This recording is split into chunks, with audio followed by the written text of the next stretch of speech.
Hello, hello, hello. Welcome to the show. Keith, how are you, man? Best day of my life today, Ben. How you doing? Today's the best day of my life, too, because we have an awesome guest that I'll throw it back to you so that you can introduce him, and then we'll give him the floor. We've got Fahmi from the Midnight Foundation in the building, the president. How are you, Fahmi? I'm great. I'm doing awesome. I mean, what an introduction. The best day of your lives. I hope I can live up to that billing. I'm certain you will be able to. I'm certain you will. I've been excited for this one for a very long time. Keith, where do you think the best place is to start?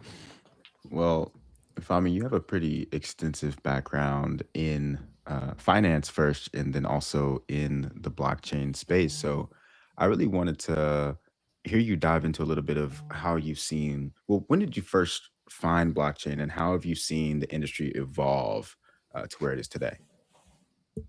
Yeah, that's a great question. Where do I begin? Yeah, look, I had a wonderful career in the hedge fund industry. Learned how to trade risk, manage risk, build businesses. And the first time I heard about blockchain or Bitcoin, as it was in 2016. My software developers used to build technology for me so I could go and manage risk. Every Friday, they would come and sit up with me on my desk. And they started talking about this new thing called Bitcoin. It wasn't so new then, but it's been out for a few years. I was like, oh, what is this? And I initially dismissed it as just a fad. And then I read about it. It was quite interesting. And then I moved on with my career. And then in 2022, I was approached by Parity, the builders of Polkadot. And I got to meet Gavin Wood. And I delved into it. What became just a curiosity, I delved into more. Actually, look beyond just the crypto trading. Look beyond just holding an account with Coinbase or Kraken or one of those other platforms. And looked at what the technology did and this concept of a truth layer. And I thought, oh, that would have been useful to me in certain transactions, certain events in my financial career. And I said, okay, I could do something with this. And I was very fortunate to work at Parity for over a year and a half, almost 2 years. Got to work with Gavin and some of his devs and really understand why they set up the blockchain the way they did. What was staking? Why staking and tokenomics worked the way it did? And then I was very fortunate that I got to meet another Ethereum alumni in Charles Hoskinson. And he told me about the Midnight Project. And suddenly that was my eureka moment in terms of, yes, the blockchain is a truth layer, but it can't be a truth layer if everything is transparent. You need confidentiality. You need the ability to be able to disclose information in the right manner and the right time with the right counterpart. So that's where I joined the Midnight Project. I've been here since Jan 2024, so over 2 years now. So I'm excited about where we are, where we've come, and where we're about to go this year. That's amazing. That's awesome. Thanks for running us through that timeline. So I got two questions off of that. The first one is, what made you want to get involved in the crazy world of crypto? Like, what was the deciding moment that allowed you to be like, this is what I want to do? I have natural curiosity and a natural desire for challenge. I don't like to do the same thing. I don't like to be necessarily the smartest person. If I'm learning something new or something, I have a challenge that I can change the perception of something or change how something's working. That excites me. So the opportunity to work with Gavin and Parity and the Polkadot team was something that said, okay, I've spent 20 plus years in the hedge fund world. I kind of have done most of the things that I wanted to do, and I'm not really learning more. Here's an opportunity to kind of reinvent myself, go and learn something, and take my experience of building business in the financial rails and apply it in a new industry. And somebody said to me, hey, how are you going to cope with this? Because you don't know much about blockchain. I said, yeah, but neither do most of the people in blockchain. It's a new industry. So they might be a level 4 out of 10, and I'm coming in at level 2. But I would hope with my experience, I can get from level 2 to 4 and beyond quickly. But again, not only rise myself, but rise with them and take people with me. And that's been the exciting part of this sort of journey in this industry. Yeah, I think that's definitely what attracted Keith and I to crypto as well, is the fact that it is new. And I think that it also is fundamentally, the more you understand about it, the more that you realize it can solve a lot of the problems that we currently have. And in preparing for this episode, I watched a bunch of your talks. And one thing that was brought up very frequently when it comes to Midnight is the concept of rational privacy. Can you describe for everyone listening to this what that concept is and why it's important? I kind of want to hold on. I kind of want to jump into this real quick because, like, one of the main things that I've heard you say too is this difference between pseudonymity. in anonymity. And I think that is a more interesting place to start for people who don't know anything about privacy and like how the internet really works today. So can you talk about that? Because I remember when Bitcoin was coming out, everyone was like, "Oh, this is like anonymous money. It's totally private." And then everyone started to wake up to the fact that like actually Bitcoin is, you can see everything right on Bitcoin. Can you talk a little bit about pseudonymity versus anonymity? And then Ben, I love your question on rational privacy, if we can get there as well. Yeah, look, I think, look, what Bitcoin showed was that following the financial crisis of '08, following some of the data leakages around big tech companies, sort of an invasion of privacy, was Bitcoin showed that there was suddenly a peer-to-peer network using cryptography to be able to send confidently asset from one source to another and have absolute verifiable truth that the person sending you the asset did actually own 1 Bitcoin, 2 Bitcoins, whatever it is. And that truth came about because everybody had a copy. If you think about databases today in large companies, they're centralized.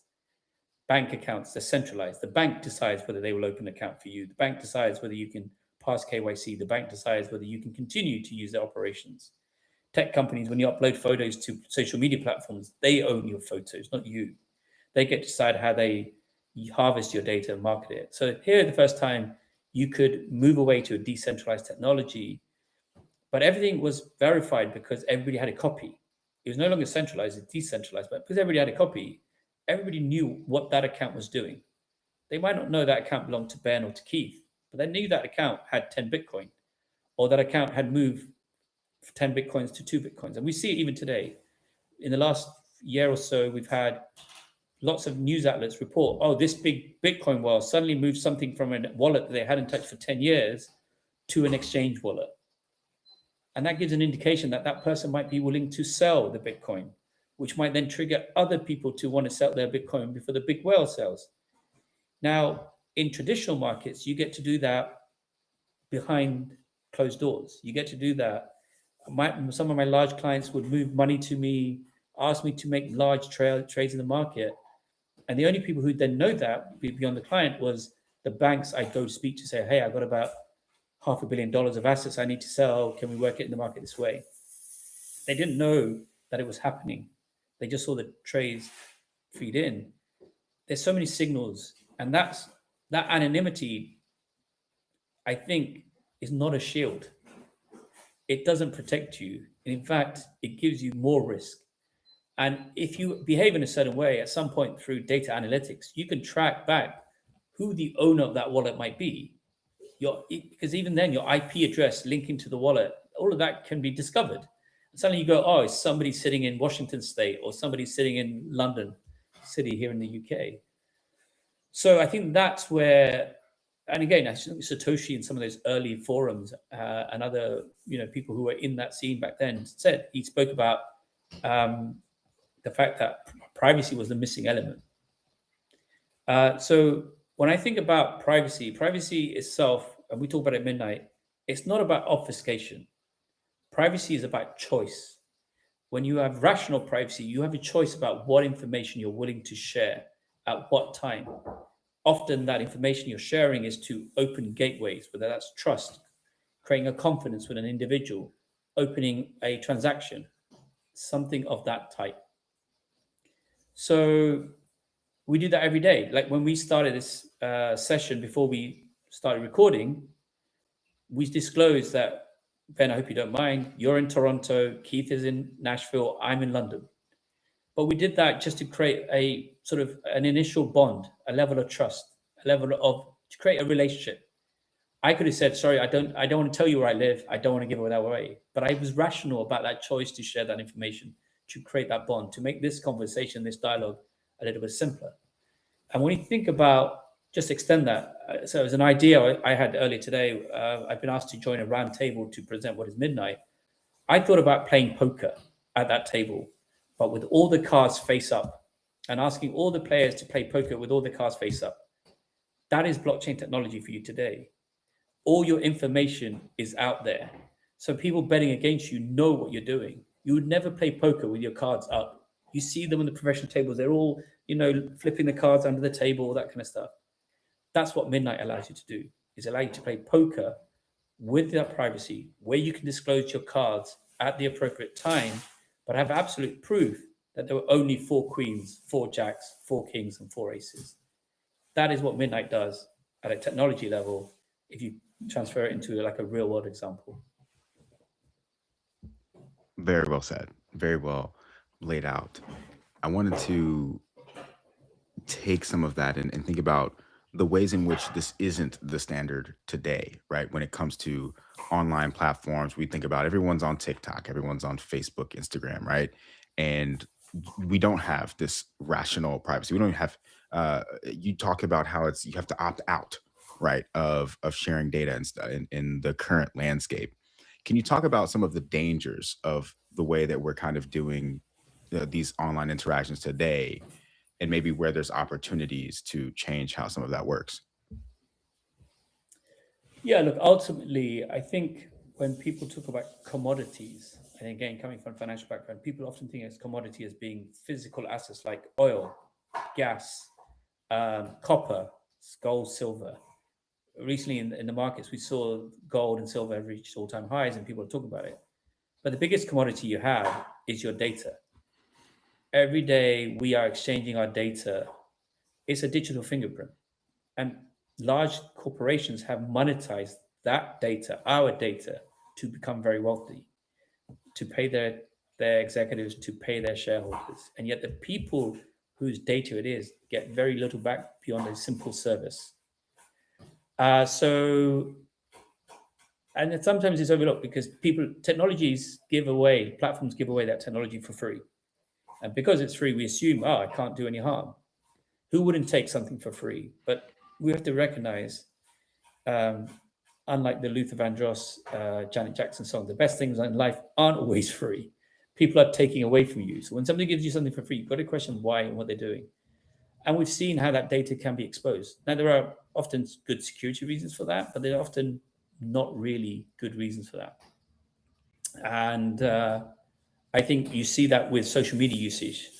And you see that how the current generation of younger people who've grown up with social media recognize the ill effects of social media. You see that in just alcohol sales have gone down. If I think about physical commodity, they want to experience a good time, but they don't want to come home drunk. They want to remember the night. So you see alcohol sales going down and non-alcoholic drinks are.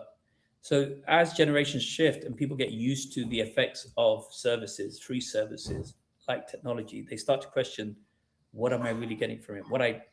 So in most things, going back to privacy, you choose what you want to do, what you want to share.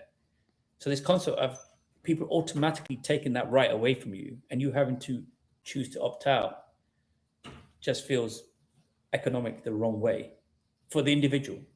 So, completely. And there are partners that we have, like we're working very closely with Brave, the browser, which puts privacy first, where they allow you to choose what you share, what you don't share, how you monetize that. And they are still economically viable and profitable. So there is a world where you can share that. So I think it's about giving choice to people. Some people will not care for it, others will. And by giving people that option, is again allows them more freedoms, more empowerment.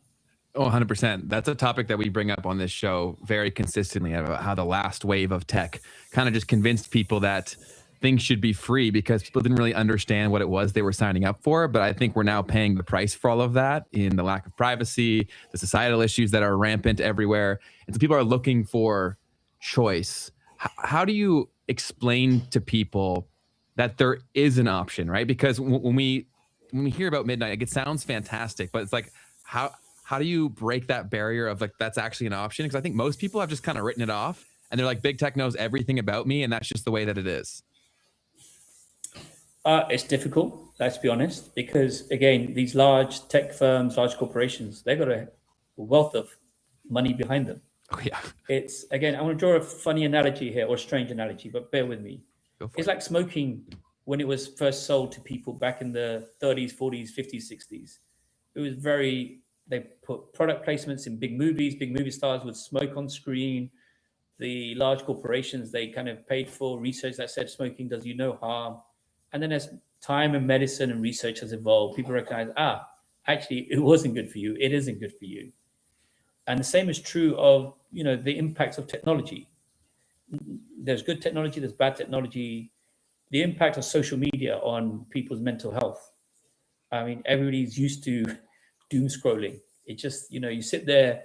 I was at dinner last night and the table next to me, the couple next to me, they were just scrolling on their phones. They weren't even talking to each other. And you look at that and you go, that's the impact technology has. It's that constant, even in the same household, people get different news channels, news. You get left-wing news, you get right-wing news. It creates a bipartisanship we've seen in the US and in other countries where it creates a division. And ultimately, the last time I checked, we all have 2 legs, 2 arms typically, and we breathe the same air, and yet we create these kind of difficulties. So we have the challenge that we can say, hey, we can help applications build on Midnight, which gives people the choice to have very private lives or decide how they get targeted or decide how they share information. But that's a shift. It takes time. We don't have the funding of a large, Mag 7 or beyond. But what it comes from is, like with all things, it comes with momentum. It comes with small changes and then people seeing, there is a choice and I can do this and I can still get the same benefits, or I can monetize in a way that protects me. So it takes time. And that time often comes from new developers, the entrepreneurs, the pioneers, who are the brave ones willing to come and challenge the status quo. And I'm really lucky, and we are lucky at the foundation, that we have within the Midnight ecosystem great developers, both partners and developers who just come off their own bat to really pick up on this. And what made me realize that we've onto something is they are still committed 2 years after I spoke to them. They still believe in what we're trying to do, which means there's no alternative to what they're trying to build. So I feel like Midnight has a place, and in time, as we grow the ecosystem, people will begin to hear about us. And what I want to do more than, I love these conversations, I love meeting you, Ben and Keith, and hopefully one day we'll meet in real life, is I want my partners to talk about us. As we release the network, as we release the partners, they talk about the benefits of what they've gained from Midnight and what their clients have gained. Totally. So the concept of privacy is one that's becoming increasingly relevant on the internet, and then with crypto in general. The recent price craziness of Zcash definitely brought that to the forefront of the conversation.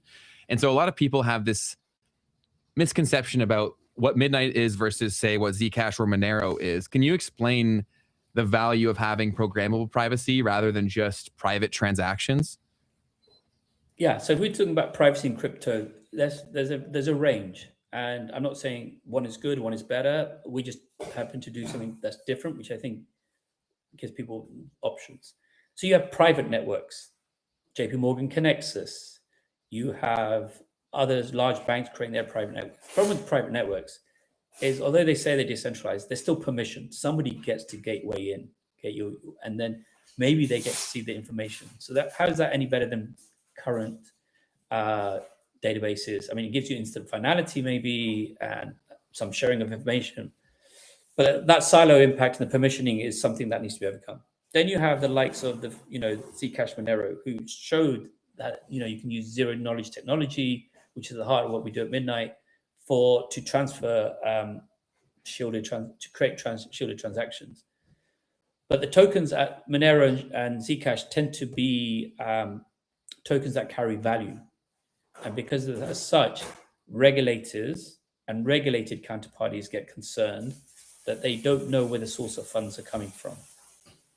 And therefore, you won't get big actors, big corporations, big banks using that technology because of those concerns. And regulators, like I said, had concerns that bad actors, bad countries are using the service, and they tend to request that exchanges delist them. Where Midnight differs is that we allow people a choice in how they build, and it's done at the application level. We give people the tools at both the ledger and the smart contract level to build programmable privacy, programmable applications. So think of it like Zcash or Monero with smart contracts, with programmable disclosures. So it's taking that evolution. So we are stepping on their shoulders and launching off there rather than to start from scratch. So Midnight has both a public and a private ledger. applications can create both public tokens or shielded tokens. So they might want to create private tokens for making stablecoin payrolls. You don't want your payroll to be public because one, everybody gets to see what you're paying your staff.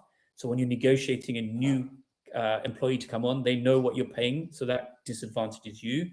If I receive my payroll publicly on a public ledger, first thing I do is check the wallet that paid me and then check everybody else they paid on the same day.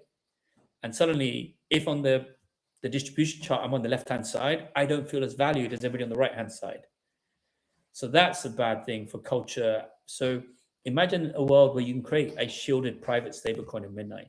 You can pay your salaries discreetly and privately, just like it comes into your fiat bank accounts. But at the same time, through the smart contract, you can create disclosures. So reporting disclosures to the tax authorities if required, to a regulator required, or just to your HR team. That's okay, that's normal. And there's so many worlds of and sectors that Midnight's applications work on. Healthcare, supply chain, it's not just financial rails. And then within that, what's important to add is we can make that at the application level, the application builder can design it in a way that they have control of the data, or they can give full privacy to their clients by leasing the resource, the gas resource dust to their clients. So you can end up with two models, maybe a free model where the application level gets to see things, or a paid for model where the person comes in and fully controls their data and their privacy. So you touched on big tech, larger enterprises in general not being able to use this technology because of kind of some of the obfuscation of where is the money coming from and regulators not being okay with that. Now, another big part of it, and you started to kind of move into this here at the end, is there's also these tokens. You've got Monero and Zcash that go up very violently up and down, and then sometimes are also used potentially as the actual gas token on the network. I'm not sure if that's the case for those two, but in general, the common thing is for Ethereum, I'm going to use Ethereum to pay for my gas to use the network. And you guys are taking a slightly different approach to that. Can you talk about how the new approach that you're taking to how the tokenomic model works also enables further enterprise applications of the technology as well? Yeah, no, great question, Keith. I'm glad you asked me about our tokenomics. So I'm going to ask you something. So I'm going to ask you to use rational privacy in your choice to answer my question or not. Keith, what phone do you own? I use an iPhone. iPhone. Ben, do you have an iPhone as well? Okay. So you guys own an iPhone and you paid for your iPhone in fiat, whether it's Canadian dollars, US dollars. That is your consumption, your gas fee. You did not pay for your Apple phone in Apple shares. Apple shares are volatile. Apple shares, you have a time frame of investment which is independent of your choice to pay for something. In every blockchain, or typically most blockchains, your capital asset, the one that you want to go up, which will be volatile and go up in value and down in value, is the same asset you cannibalize to pay for your transactions. You would never pay for your iPhone in Apple shares, because if you paid for it in 10 Apple shares 10 years ago, the dollar value of that is very different to what it would be today. And that's the concept that we need to break away from, that your capital assets should not be cannibalized to pay for your transactions. Because if you're a corporate CFO who wants to come and use blockchain, how do you predict the cost in 1 year, 5 years of running your programs on Ethereum, on Solana? You cannot. You don't know what it's going to cost you. And you don't maybe want to own a volatile asset on your balance sheet. Maybe you're restricted. So at Midnight, we've decoupled the two. We have launched the Night token in December. That is your liquidity access token, governance token to the Midnight network. That will, going forward, emit the gas fee, dust. Dust is the computational resource of Midnight. It is what you need to commit a transaction via an application, via your wallet on Midnight. Without dust, you can't use Midnight. So Night, think of it like you're plugged into the power grid. You get free electricity in the form of dust forever going forward. It's buffet pricing. You pay once, you get to eat as much, consume as much as you want going forward. So you can predict now, based on your consumption, how many transactions you commit, how much dust you need, and therefore engineer, calculate how much night you need to own. So you can guarantee and lock in your cost of your application, of your usage going forward. So it gives predictability and it separates. Your night token is not cannibalized. Whatever happens to the price of night does not affect your output of dust. But the nice byproduct of that, or two nice byproducts, is dust decays to zero. So as it decays to zero, it keeps replenishing. So dust doesn't have a monetary value. So it cannot be a private store of value. It can only be a computational power. So again, it's about transferring the privacy level to the application. So the application builders get to decide how private or not they are. But the other thing about dust is there will be people holding night, maybe custodians, maybe exchanges on behalf of their clients, who are accumulating lots of dust. Now you can sell dust or blockchain services, private services on midnight as a service. Those exchanges, those custodians, maybe an individual, can lease their private dust to a corporation who just lease it and use it as they need. So it's blockchain on demand, blockchain as a service, paid for in a single transaction, which can be very easily computed. So a Coca-Cola, an Amazon, a GlaxoSmithKline here in the UK, they can just drop a file to somebody and say, I want to use your dust to drop this transaction on my supply chain. So it creates a whole new potential opportunity and ecosystem. Awesome. Keith, did you have any follow-up on that? Because I got one. Go for it. Go for it, man. Okay. Well, so if I take it off the path, pull it back, Keith. But so one thing with Cardano, as a longtime fan of the project and what they were trying to do, the public perception was very much so that Cardano was kind of on an island. And it really seemed from an outsider that Knight was trying to remedy that in a big way. And there's also the Midnight Foundation. Can you explain the difference between the role of the foundation versus the network itself, and the roles they play and everything? Yeah. And that relationship to Cardano. Sorry. Yeah. Yes. Okay. So Midnight was a project that was incubated with an input-output. Founder being Charles Hoskinson, who's again co-founder of Cardano, co-founder of Ethereum. That project evolved to a state that last year we were able to set up the Midnight Foundation, an independent organization. The responsibility of the foundation, so me and the team at the foundation, is to, well, first of all, be the guardians of the network, to make sure it remains decentralized, to make sure it's open source. We encourage builders, partners, educators to come and use that network. So we are involved in DevRel activities, educational activities. We're involved in growth activities to bring partners and builders to that ecosystem. We're responsible for as steering upgrades and things of that nature, governance, but working with the community and beyond to do so. We are independent to IO. We are independent to the Cardano Foundation. We work very closely with many developers, one of the key ones being Shielded Technologies, who helping build the technology of the core technology for that. The Midnight Network is a separate network. It is the blockchain network on which those applications will exist. It is not owned by the foundation. It is not owned by any one individual. It is owned by the token holders. And last year we did the Glacier drop, which I believe to be the largest airdrop in blockchain crypto history. We distributed to hundreds of thousands of people who came to the Glacier drop, and then also those who participated through our central exchange partners who also distributed Knight. So it was the largest both in terms of users, wallets, and also in terms of actual tokens delivered. They are the owners of the network. They own Knight. That is the governance token. In the future, they'll get to decide how that network operates, forks, and everything else. The Knight token exists on Cardano. It is hard to build a blockchain. It takes a lot of minds, a lot of efforts. It takes a lot of coordination. The blockchain itself is complex. Trying to launch a token and connect it to many partners is even harder. So the decision was taken to launch Knight as a Cardano native asset, because instantly we lock into Cardano's security, is SPOs, but more importantly is liquidity profile into exchanges, into custodians. But at the Midnight Foundation, we recognize that Cardano itself, although had a strong footing, didn't have the liquidity profile it should do. So we did a lot of work to not only, Knight is a I guess, the most widely listed Cardano native asset. We listed across tens of exchanges, some significant ones on day one, like OKX and Bybit and others. We have a alpha listing on Binance. Recently, Coinbase did a futures listing. So we've got a very wide listing because we could leverage the platform and the infrastructure that Cardano already had. But we've also brought in new institutional custodians, BitGo, Fireblocks, Copper, Zodi, and others.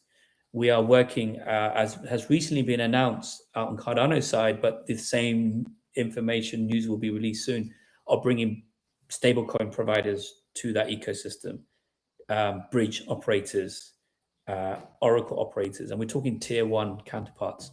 Because for us to succeed, we can't be an island. We can't be zealots and say our way is the only way. We need to be connected, and we're not tribalist. Again, our tokenomics allows for people to interact on Midnight without ever owning Night. In the future, you may be able to transact. An Ethereum DEX, a Solana DEX can come and use Midnight's privacy layer just by using Dust and pay for it in their own native token. So we are not tribalist by any nature, because we think privacy is a fundamental right and should extend beyond Midnight to other chains. So that is what Midnight is, and that's what the foundation does, and that is our relationship to the Cardano network. That's awesome. Thanks for all that. One thing that I always think about when I try to explain crypto to people is that we need experiences and products being built that really speak to the consumer, change their life in a tangible way, and just be simple and easy. And I think the more that people learn about Night and things like it, they start to get more ideas. And they're like, conceptually, they're like, I could build this, I would want to build this, but they have no clue where to start. If like, let's say Keith and I are builders that want to build dApps, because that's what we are. Well, why should we pick Cardano/Midnight, whatever? And then how do we actually start that process of figuring out the kind of resources that we need to get the ball rolling? Okay, so the first starting place is find a problem that you want to solve, or find something that you want to bring to a blockchain. So in Midnight, you're able to do things that all blockchains can do and more. So an example that came to me the other day, which was quite interesting, was scratch cards. In Midnight, you can build scratch cards. It could be a Pokemon card. Think about Pokemon cards where you buy a pack and you don't know what's inside the pack until you open the pack. Midnight gives you that functionality, but you have absolute proof that there is at least one foil card NFT in the pack. So Midnight, when you buy the pack or you buy the NFT or buy the scratch card, you're guaranteed that there is a winning combination there as long as you can unlock it. So at least you know going in that your odds are fixed, not randomized, or not that you're not being gamified by the system. You could build regulated dexes, or at least different liquidity pools. You can have an unregulated dex where it's fully anonymized and you don't know who the counterparty is. Or you can have one where you know that the counterparty coming in is a US citizen, so it's a US pool only, or that they are regulated financial institutions and therefore a retail person can't come in. So you can build upon what DeFi and other technologies in blockchain have already done, but with proof of aid, proof of jurisdiction, proof of certainty that you could win. Beyond that, we have some really cool use cases that exist today. We've got a healthcare app, which is allowing for interclinical trials in California. So where different hospitals from different private systems are coming together to solve medical solutions without disclosing private client data. And that advances technology. It puts research and medical advancements ahead of money, which is often in the US system gets in the way because everybody's about monetizing their clients. We have that working in Turkey. I have forensic evidence tracking in India.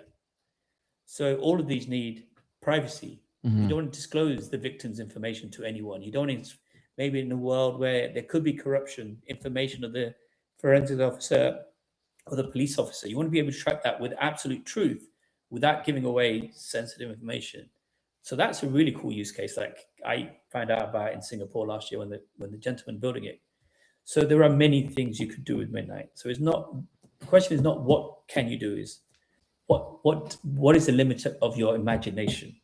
Definitely. And then once you have that, then come to the Midnight Foundation, come to the Midnight Foundation website. More importantly, go to the midnight.network website. There are documentation there on how you can start, example dApps, but more importantly, contact information for our DevRel team and our BD team, who are always here, always willing to listen, always willing to help. Got it. Yeah, that was awesome. That was the final piece that I was thinking of. Like, how do you find talent for people who actually know how to do this and bring it to life? So that's super helpful. What's the exact link for that? I'll include it in the description. Yeah, midnight.network. Cool. And the language that's used to build on Midnight is TypeScript, or it's a TypeScript form of TypeScript, correct? Correct. Yeah, Okay.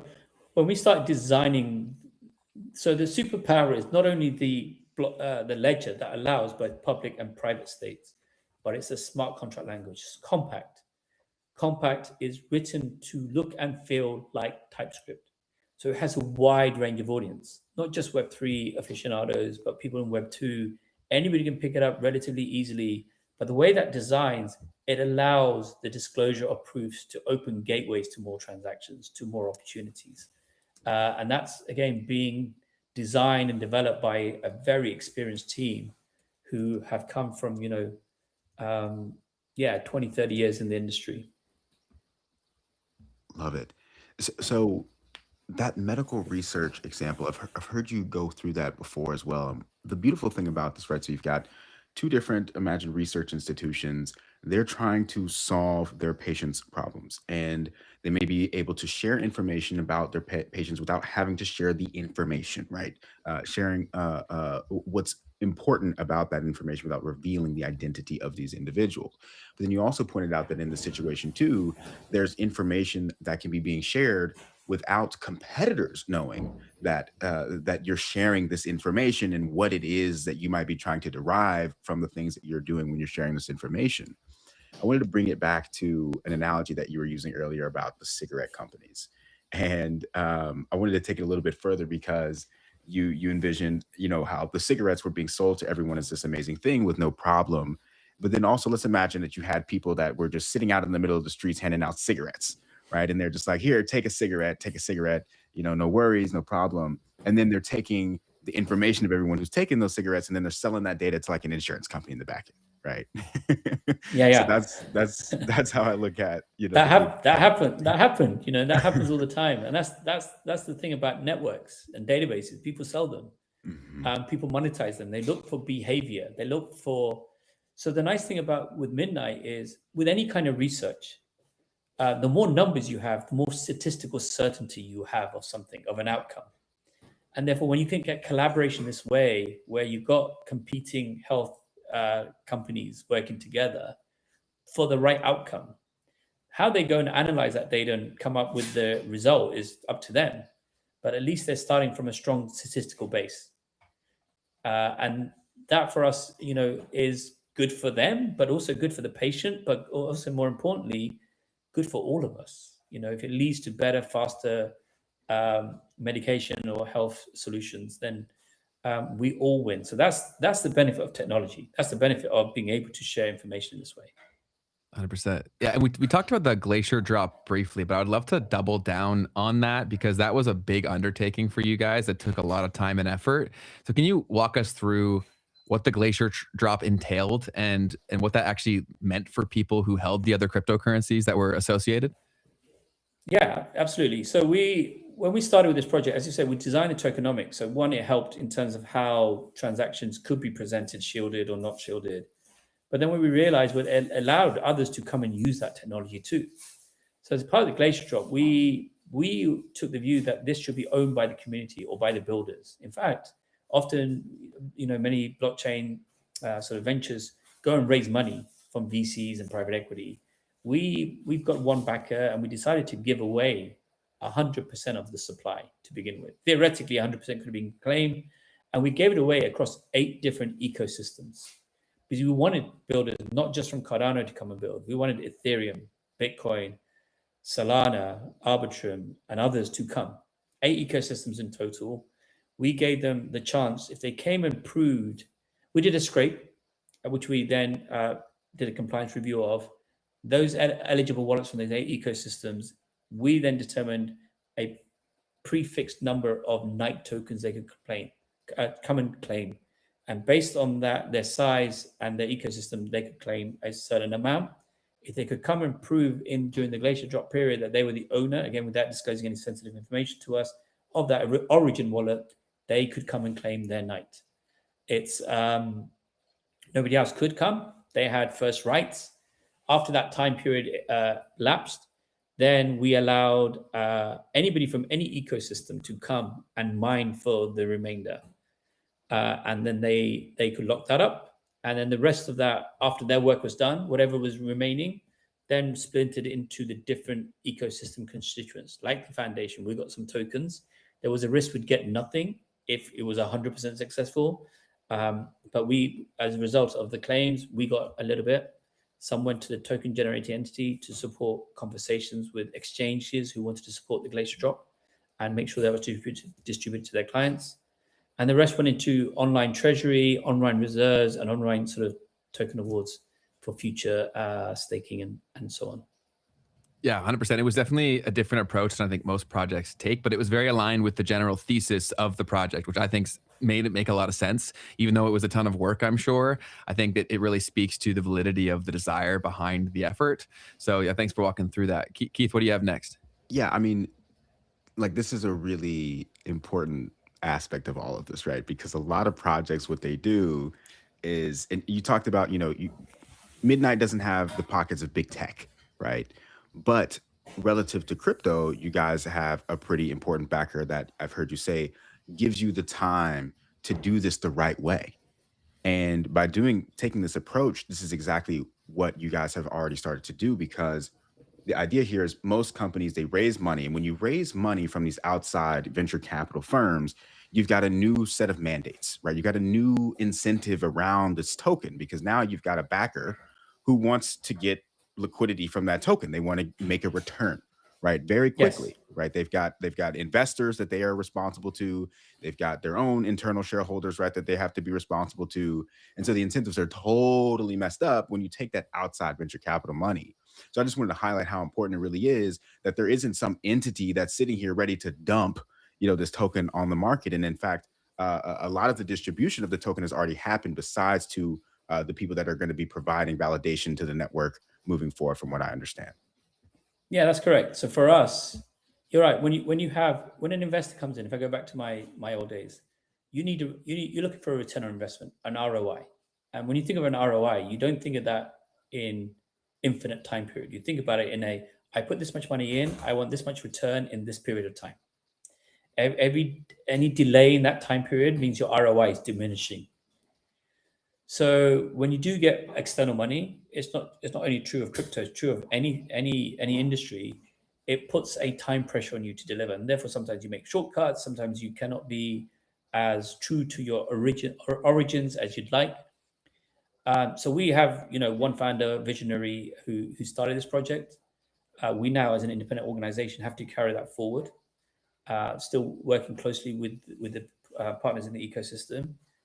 But that doesn't mean we are unlimited in resource either. I don't want people to think we've got a bottomless pit of money. When I think of everything I try and do at the foundation with the people in the team, but also my ecosystem partners, but also the builders, is I think of everything in sort of 3 dimensions. I look at cost, I look at time, I look at benefit. And for us, it's about bringing out and showcasing the best benefits of Midnight in a constant way. So what can I do today that allows partners to come release in March at the beginning of the mainnet? Then how do we release more features that unlocks more partners and showcases more use cases? And then in time, those partners speak for us, speak for the network. Again, when I think about successful ecosystems, whether it's Ethereum, Solana, often it's not the individuals at the foundations who are speaking. It are the application builders themselves who are talking about the wonders of that network. And that's where I'd like Midnight to be by the end of this year, is that I'm happy to talk. I love having conversations with you, like you, Keith, and Ben, and talking about all the things that matter to Midnight and to the foundation. But really, the best promotions that we can do is for our partners to talk about the experience they've had and how they've become successful by building on Midnight.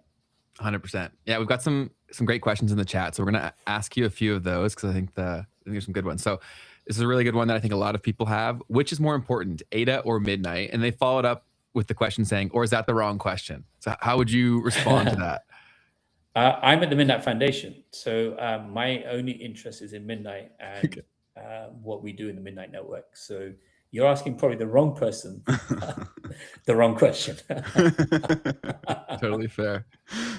That kind of moves us a little bit, Ben, into this quick segment that I wanted to try out. Yeah, go for it. And this is going to be real talk right here today with Fahmi.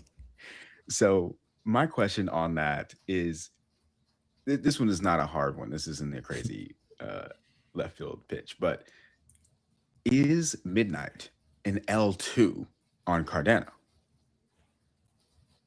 No. I'll answer that very simply, no. Think of Midnight as a brand new network.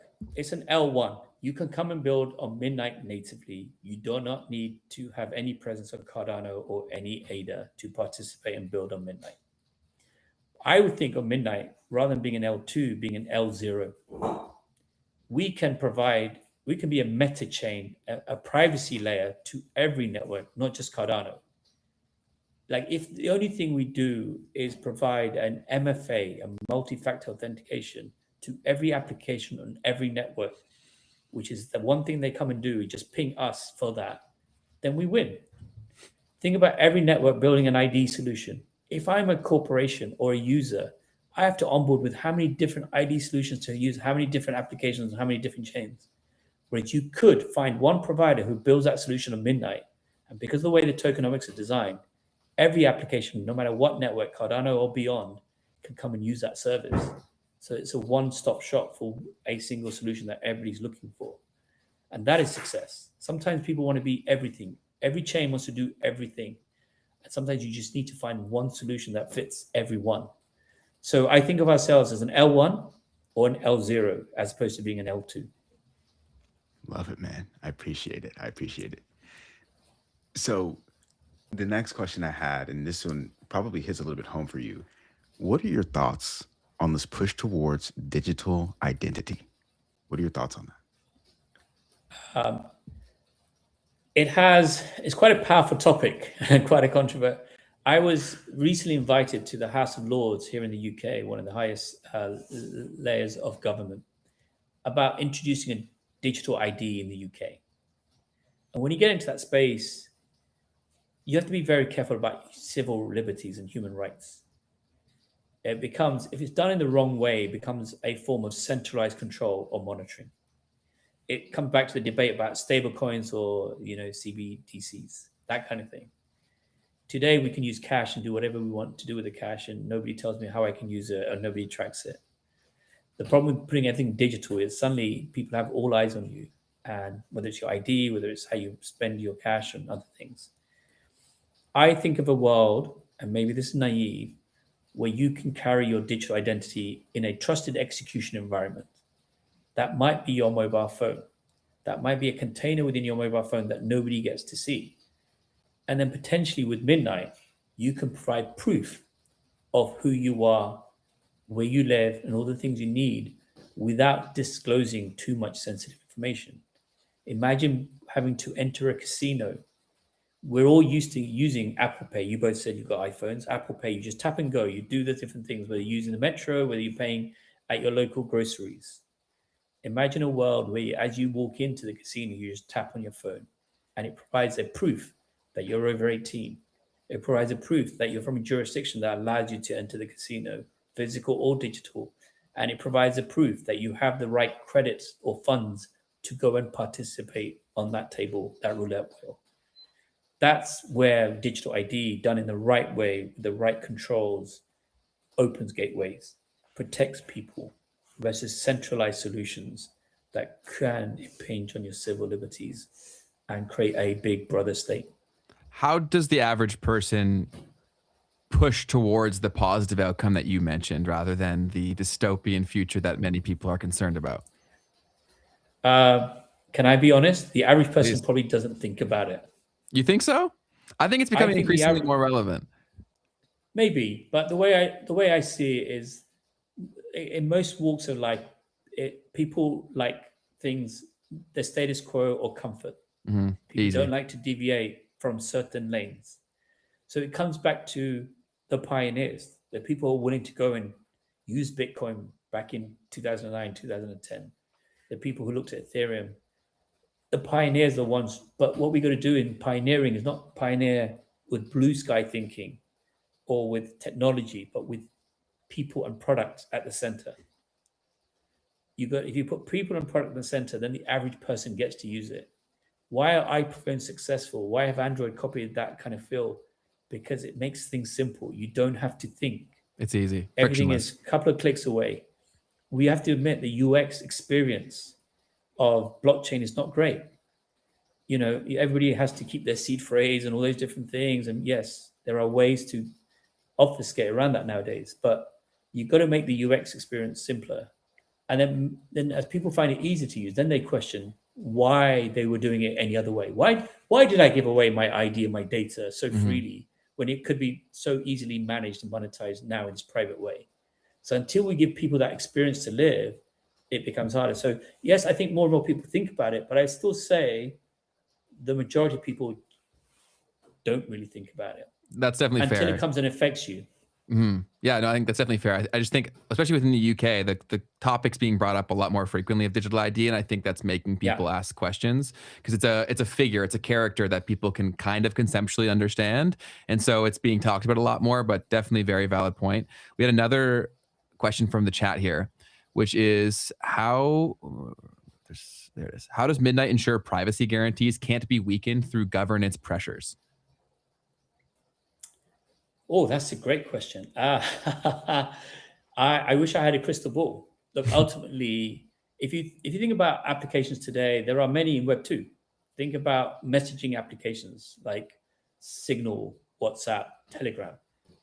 People have different choices. They choose to use the different platforms and applications because the different providers have tackled privacy and disclosures in different ways. Some have been willing to work with government agencies. Others are very much about privacy first. And therefore, I would believe here at the Midnight Foundation, we would be led by what our ecosystem, what our token holders and governance would desire. Like ultimately, it's up to the application level to determine what they shield, what they do not shield, what they are willing to disclose. Some of those application level layers may choose to disclose information to tax regulators or to other regulators. But if they do so, they should do so with it very clearly labeled and their T's and C's explain that. And you could have a DEX that operates that way. You can have a DEX that decides, no, I'll be fully shielded and not want to share it with anyone. We at the network, building the network, are providing the tools that you can use to build either compliant private solutions or other ways of using the privacy solutions. So it's really up to the application levels and desires of the application builders and how they disclose information. And ultimately, then it becomes a choice for the user. If the users, as you say, the average person decides, no, this matters to me, then the economics, they will walk and use the applications that fully protects their privacy. So ultimately, people are led by economics as well as their own beliefs. And if those fully privacy preserving applications succeed, that's where people will go. And then there are different challenges for governments and others to decide, as opposed to, because then they're not fighting an application, then they're fighting the people. So yeah, I guess the free market should hopefully decide, and hopefully the best builders, messengers, etc., decide to solve problems in a way that they feel is appropriate. Keith, looks like you had something. Yeah. Go ahead, Fahmi. Yeah, I just saying, look, again, it comes down to word of mouth. With all these things, the best applications, use cases come from word of mouth. So people realize there are applications out there that can service this and they follow in numbers. Then you say the free market wins. Yeah. What I love about Midnight is that it provides the infrastructure to make at least either one of these paths possible, right? For there to be a choice to be made somewhere. Yes. Right, around. Yeah, absolutely. Yeah. Yeah. And the way to think about it is, if I just build a road and say I built a road, and if people drive fast on that road, I'm not responsible, then that's not good enough. We built the road. We built some stoplights. We built speed signs. We built some speed humps. If you then choose to drink and drive or break the speed limit, then that's your choice. But we've given you the tools and applications to have a choice, to go and build or drive the way you should or shouldn't.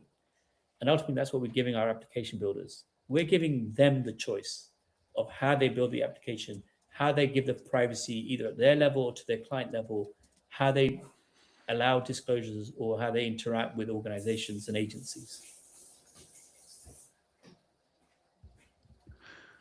The only other thing that we haven't touched on as much that I wanted to dig into, I know we've only got a couple minutes, and obviously for anyone who has questions, keep bringing the questions. The like sponsoring nature of things that can happen within the network utilizing the dust token, I think is a very, very powerful feature, because what can happen is people won't need to know, right, that they're interacting with a blockchain application, because someone who's building the application can obfuscate that from them, right, to where essentially the fees are being paid on behalf of those users, and those users can pay in a fiat, right, as an example, in order to get it done. So I think that's super powerful. Yeah, think of it again. I'm going to go back to your iPhone example. Let's say you have an Apple Watch, and that's collecting your healthcare data, and it's on the healthcare app on the Apple device. You can now store that on Midnight, or use Midnight in a way that the Apple end user doesn't even know that Midnight is part of the technology stack. And that's the best thing about technology, is most people don't know the technology's stack, or the technology elements that go into building a stack or an application or a device. The best technologies become invisible. You don't even speak about them. And therefore, Midnight, with this, not only do we have great technology and smart contracts, but the tokenomics, I think, gives us a USP that no other networks have. And it allows us to blend into the background. People often ask me, what does success for Midnight mean? In 3-5 years, I don't want people to even know they're using Midnight. And we're just ubiquitous in the background as a privacy layer. Awesome. One more question from the chat here. It says, will Midnight be able to be ISO 20022 compliant via ADA Rails? Oh, that's quite a technical question. I'm going to pass on that, and I'm happy to come back to you guys with the right answer. I don't want to hazard a guess, but I will come back and make sure that I give you that information. And Ben and Keith, you can share that with your customers, clients, and viewers. Yeah, sounds good. We'll when we hear back, we'll let you guys know on next episode. But do you have anything else? Apologies. No, you're good. I think that's awesome when people can say that. I just don't know. I'll let you know. I think that's great. Keith, did you have anything else before we let Fahmi get back to his dinner? It sounded like. Let me make sure. Hold on. No, I think we're good. I mean, there's tons of stuff to talk about, and I hope Fahmi, you'll be happy to come back on, and as you guys continue to make developments, chat with us a little bit more, because there's tons of conversations to have around all this. Yeah, look, I'd love to. Look, first of all, you've been great company, great host, so I appreciate it for making it so easy for me. I think your viewers have come up with some great questions. Look, we're heading towards mainnet. We're going to release some partners. We're going to do some interesting things. Then there'll be constant upgrades through Q2, so we unlock more partners. There's some really interesting stuff coming. I'll be going off to Japan tomorrow to meet Charles and finish off the Japan leg of the Midnight Tour. And then I'm in Hong Kong at Consensus. There'll be some announcements there, some exciting things coming. Happy to come back. I love next time maybe to come back with a partner or builder who's working in the Midnight ecosystem. So that'd be awesome. Rather than keep hearing my voice all the time, look, I drink the Kool-Aid. I invent the Kool-Aid, so to speak. So it'd be nice for other people to come and talk about it, so people can see genuinely what builders are doing on Midnight. That'd be awesome. Yeah, we'd love to make that happen. So whenever it works with your guys' busy schedule, please definitely let us know. And thank you so much for coming on. We had a great time. The audience really enjoyed it, and we appreciate you giving us your time, and also your wife allowing you to give the time for it too. Yeah. She's the big boss. So I got to go and answer to her. So I know the kids are coming home soon. But look, anytime. I loved obviously being here. You guys have been great. Made it very easy for me, and I think you've got viewers with great questions. So happy to come back whenever you're happy to have me. So thanks for the time. Awesome, man. Thank you so much. Enjoy your evening. We'll talk to you soon. Take care. Bye-bye. Enjoy, man. Perfect. So we'll debrief with the chat. Yep. Feel free to, Fahmi, leave the thing whenever you need to go. You can just tap the leave button and you'll be good to go. Cool. All right. Thanks again, you guys. so much. Appreciate Have a good one. Bye-bye. Cheers. Take care. Cheers. Peace, Bye-bye. man. All right, guys, let's debrief with the chat. How are we feeling? What questions do we have? I know this was a little more of a technical episode than we've had as of late, but I think it's important for people to understand this stuff and to really understand the technology options that are there. And I also like why I wanted to have him on in particular is because I do think that builders, the more they become aware of the tools that are there, the creativity can really start to flourish. And then there's solutions that can be created to solve a lot of problems that very much exist. What up, Keith? You writing something down? Yeah, I'm just like I'm literally just thinking about like procedural stuff so that people know how to leave and stuff like that. Great call. But yeah, it's super cool to hear from the president of the foundation side, right? Because his goal is to get people to come in and build, like you're saying. And, you know, when we have these kinds of conversations, it's cool to hear from a non-builder, like a non-technical, person in the weeds, because it kind of opens up our eyes to like, what are the actual possibilities of what we can do with this technology? And then it comes down to, okay, what are the practical things that need to be done? And a lot of the times when you hear from a technical person about what they're doing, you kind of forget that piece of it might be the most important thing, right? Like, what did Fahmi say? He said you need to find a problem that you want to solve first. That's the first step, right? And when you can come to these types of these challenges and opportunities from that lens, it really changes how you approach the how question as well. Like TypeScript, for instance, guys, like TypeScript is one of the most commonly used programming languages, and it's really, really simple. And so to be able to not have to go into becoming a huge, massive Rust developer, to be able to build something on a network that also was going to be very practically useful is just it's cool to hear from that side of things, because it opens up your eyes to wait this you can actually build here. And not have to think about, well, I need to learn this and this and this. You got AI now, you got all these things that you can do. And once again, TypeScript is one of the most easy languages to learn. So I just wanted to kind of say that about how cool it is to hear from his side. And then we'll talk to the technical people too, though. Yeah. No, absolutely. I think that the more that the average person understands that things like this can even be built, and then you start the curiosity, you start the asking of questions. And I think that there's going to be a lot of amazing builders entering this space as things get more and more restricted, right? In terms of liberties being taken, things of that nature. And so when people do find out that there are things that can be done, I think that people will become very curious. And so that's also an opportunity, if you do have an idea, to be early too, because there's not a lot of people even thinking about this stuff right now. Like honestly, the best builders in the world, for the most part, haven't even thought about this stuff, like most of them. And so that gives you a massive advantage to be early as the tides are changing, to fully take advantage of the next wave of things being built. Yeah. And, guys, like I'm someone who's very anti like new chain. Like, you're not going to really hear me like talk about, oh, there's this new blockchain and it's so cool. And like, you got to look at this. And when people are bringing projects to me, I'll look at them, I'll glance at them, I'll see what's going on. I'm like, okay, whatever. But as I did the research for this one, I was like, there is actually something really unique here happening with the whole design of the ecosystem. As far as that rational privacy, that programmable privacy nature being built into the protocol itself, that's super powerful. The dust versus the night token, the two-tier token model, fascinating.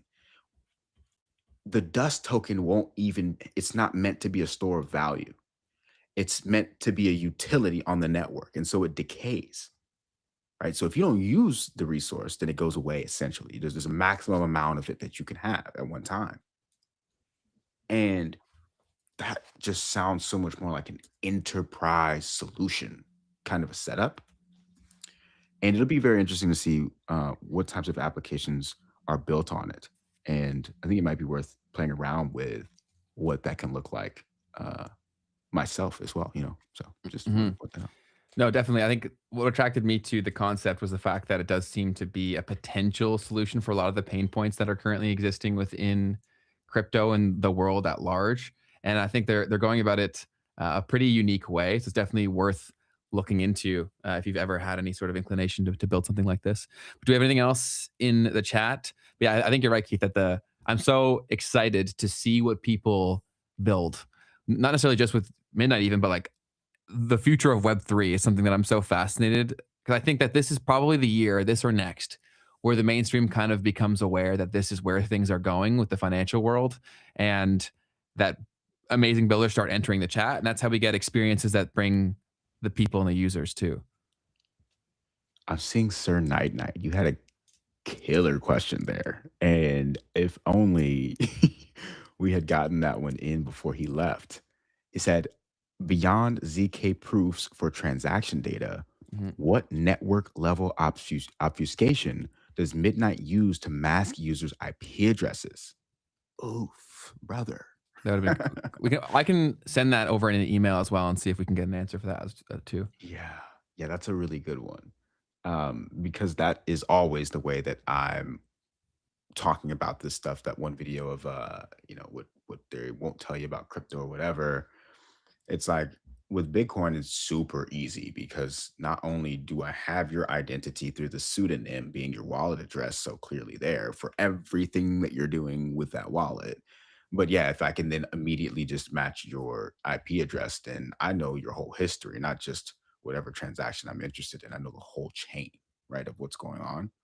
And so when you don't when you if you can very easily match the IP address to the wallet address, the public wallet address, then things get really funky. But one of the things about Midnight that makes it different, period, is that the transaction layer, right, is where there's obfuscation. So you might be able to look at from what I understand, you may be able to look at the wallet and maybe like the balance of it, but you don't know what it's doing, right? You don't know what actual functions it's been a part of, because also it doesn't happen on that wallet. It happens through the Dust wallet, Mhm. is where the actual transactions or the operations are taking place. So that's the one thing that I did take away from some of the white paper. But it's a good question. Totally. Well, chat, do y'all have anything else that you want to chop it up on? Keith, did you have anything that you wanted to chop it up on? Just news, man. Go Just for it. news and memes. So I can dive into that. Um, it's been a pretty crazy weekend, I guess. So obviously you had the massive dump in gold and silver over the weekend. You also have massive dump, well, not a massive dump, but a dump in the crypto markets as well. So not too much to really say about all that. The thing that supposedly set it off was Kevin Warsh, the new Fed chair appointee, being hawkish was the thing that set it off. But most people will come to consensus and say that he's not a hawk, meaning he's not necessarily going to implement tighter monetary policy, meaning that he's probably actually going to lower interest rates and therefore make it easier for companies to borrow and spend money and grow the economy. So, yeah, I don't think that's a very good excuse. I think that you just had a massive rally in precious metals, and there need any excuse at all whatsoever for someone to take profits is what happened. Um, so there's also this story going on around, I think this came out yesterday, I just saw, of this young lady who was 30 under 30. Did you see this, Ben? No.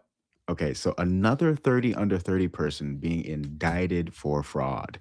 Um, I'm not sure how to pronounce her name, so I just won't do it. I think it's a Turkish name. She's a fintech entrepreneur behind a startup called Calder, and a Forbes 2025 30 under 30 recipient. Could serve up to 52 years behind bars amid accusations of a $7 million scam. What are your thoughts on that, Ben? What was the scam? So essentially, what happened was, I'll pull up a little bit of an article. So this 26-year-old used fake claims to secure U.S. extraordinary visa and commits a multi-million-dollar fraud. And the point was essentially she grew a startup, basically told a bunch of investors that she was making all of this money. She wasn't, and that information came out. And Mm. what and eventually, I guess, yeah, it got to the point to where it was a part of the customs kind of situation, and she was getting investigated, and they realized like, oh, this isn't exactly what was going on. So let me go ahead and actually try to find the real chain of events. Disc Replay Blast says, Keith, you predicted the correction in silver and gold 10 days ago. Way to go, Keith. Well, I mean, a correction was going to have to happen at some point. Yeah, right? when you see movement like that, it's inevitable. Yeah. Yeah, I do appreciate that. There were people who were saying, "Oh, you're not going to get the correction in gold and silver," and so I guess and for That's those a win. people, yes, I'm vindicated. But so essentially, she raised money from VCs. Yeah, this one doesn't tell it, but I did see more of the actual story somewhere, and yeah, she essentially like told a bunch of startup founder, or excuse me, VCs that she had a bunch of partnerships. The partnerships weren't really there. Mm, They had a certain amount of revenue that wasn't really there, and then next thing you know, it all came crumbling down. dang, that's a tough look. And then, so I was gonna say also, Ben, it's not worth it, man. Do not do this to get a visa to come to the US, please. What, lie about the earnings and stuff? Yeah, don't come up with some elaborate scheme to come Yeah. to the US. It's not worth it. No, the visa that I would get is an investment visa, so I can't really fake that because I have to have dollars in a bank account. Ooh. So yeah, I don't. That'd be pretty tough to fake, but yeah. Fair enough, man. Next news story: Elon Musk's SpaceX officially acquires XAI. I'm just looking at the meme under that. I've been seeing a bunch of variations of this going on. So I was trying to look at like what would be the major reason that uh, SpaceX would want to buy XAI. I think it's obvious, no? I mean, you tell me what you think. Well, I think it's got to be if this is a game of keep the game going, get more funding, the more that's wrapped into it, the more people can justify throwing more obscene amounts of money into the pot. And I think this also helps tremendously if people are debating, let's say, between funding OpenAI or XAI now, and you can say, oh, you're also getting exposure to this, and this. I feel like that makes it easier for people to justify, even if they think the product is slightly behind because of the things it's associated with. Well, I mean, to be fair, that's a good point. Definitely creates an easier structure for raising capital. And speaking to that, this actually does create the world's most valuable private company. That's crazy. The combined entity is valued at around $1.25 trillion, with SpaceX at $1 trillion and XAI at another $250 billion, based on reports from Bloomberg. Are they planning an IPO? Someone just asked that in the chat too. Yeah, I don't know that they are, right? But at this point, if they were to go for it, it wouldn't be probably the worst thing to do. Yeah. It's definitely fascinating, but he's pretty good at performing alchemy for valuations, man. It's crazy.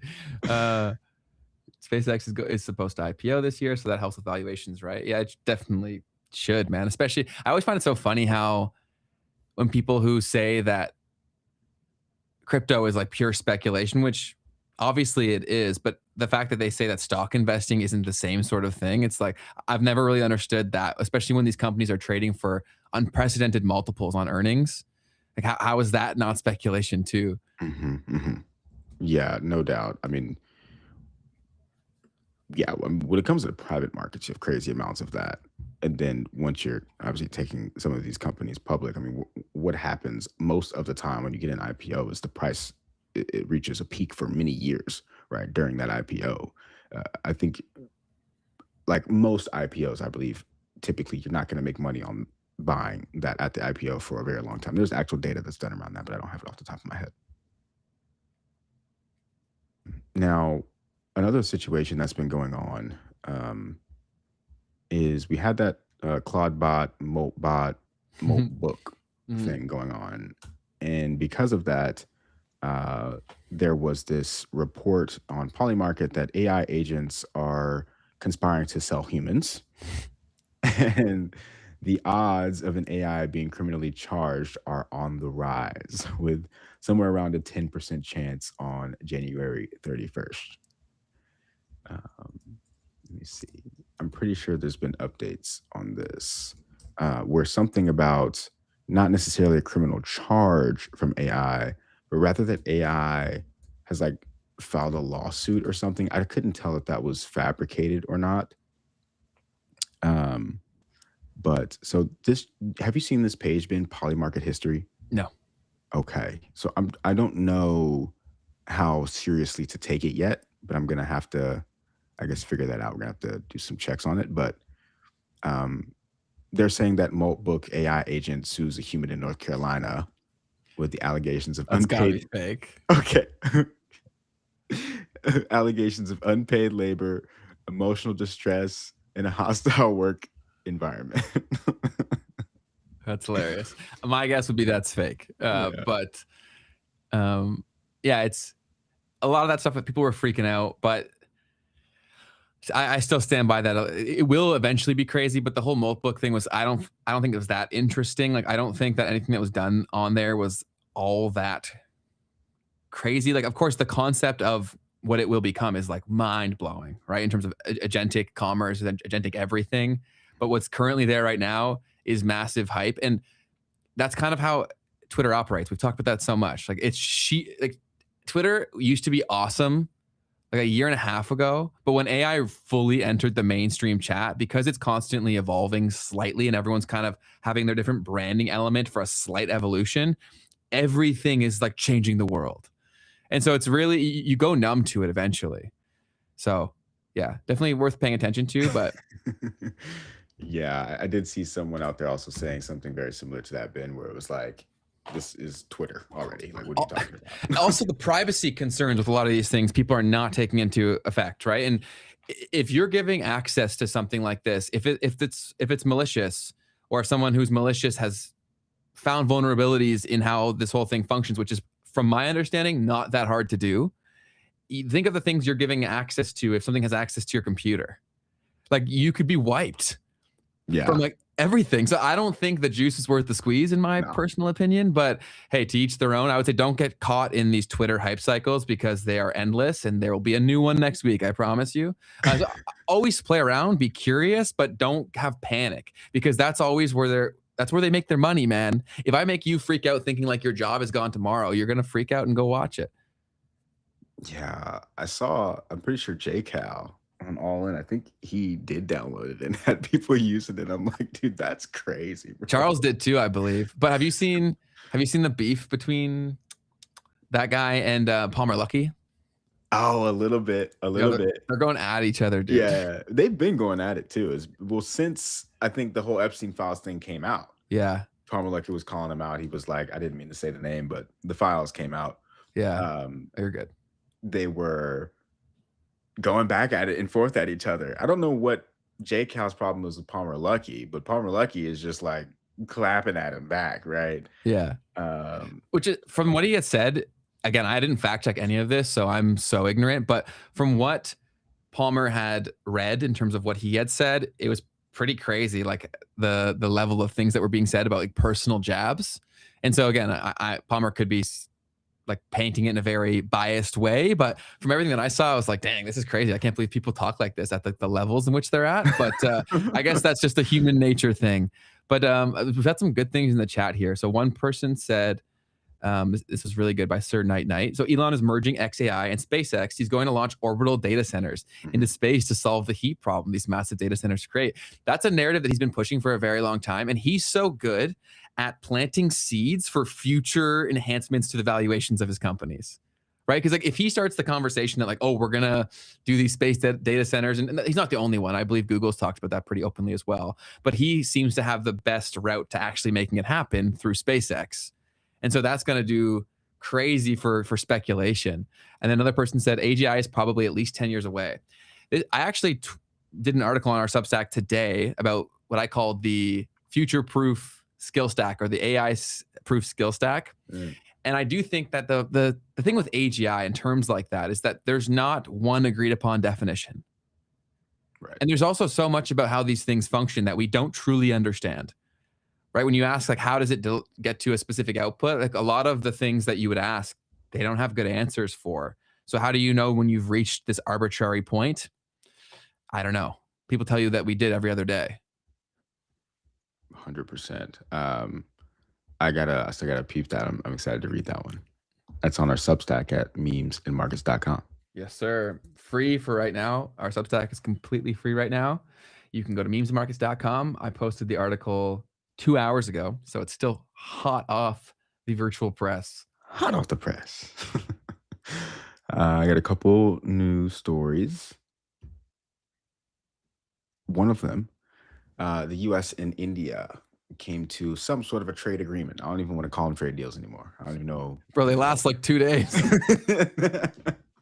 Some sort of mutual understanding where the U.S. is supposed to cut tariffs on India down to 18%, and India agrees to end Russian oil purchases. Now, this was a pretty big deal because essentially the U.S. has kind of been accusing India of funding Russian oil, right? And so one of the things that I saw was like, well, it probably made sense for India to do this because what they're saving a few $billion on oil purchases from Russia when they probably could actually just not be paying or taking as much of a hit to their economy due to the tariffs, right? But I did see someone, I don't know exactly who he is, so I'm going to have to uh, admit my ignorance on this. He seems to be pretty popular. He's got 1 million followers. He's the author of Land of the Wilted Rose. And he said, making India stop importing Russian oil, which is 40% of our total oil imports, while committing us to buying $500 billion worth of American products, imposing 18% tariffs on Indian goods, while at the same time having 0% tariffs on American goods, is a great trade deal for America. Mhm. And I think that that was very interesting. I think this man might have some association to the country, and that's probably why he's taking a stance on this, or speaking out on this. But I have seen some clashback from people saying that this isn't a very good deal for India. But I think it's at the end of the day, people are playing the cards that they have, and I think that that's a part of how this is kind of going down, right? Definitely. There's a massive shakeup in terms of the global world order of where things sit, who's in power, who's in control of what. And so the rules kind of are being set. And so that's why I think there's so much chaos, because nothing's really set in stone. And was it ever set in stone? People like fell in line for the most part. So it kind of was. But yeah, it seems like these things pop up every other day. Mr. J Block says, I have a question. What if we do find out that this is 100% real? I'm assuming they're referring to AGI and things of that nature. I personally think that most of the predictions that are being made happen in our lifetimes. I just don't think that these like 2 and 5 year estimates are accurate. I could definitely be super wrong, but I'm just hard pressed to believe that these power structures that are currently there could even facilitate a transition that would make it work, right? Like if these things just happened, I think that like anarchy would ensue, where the structures that allowed it to get to the place where it could happen are no longer there to support its existence, if that makes sense. So I don't think it'll be as fast. Yeah, I think that's fair for sure.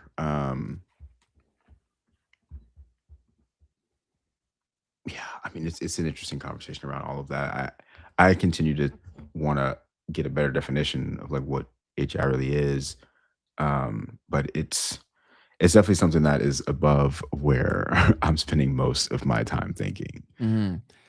Yeah, it's hard because when I like working with the Moonshots show for so long, those guys are like so in it, right? And so they also have the people who are in it too. But we've talked about that. Like bias is a powerful thing, and yeah, I think that we've got a little more time than people are suggesting. Fair, man. Last couple things that I want to touch on news wise.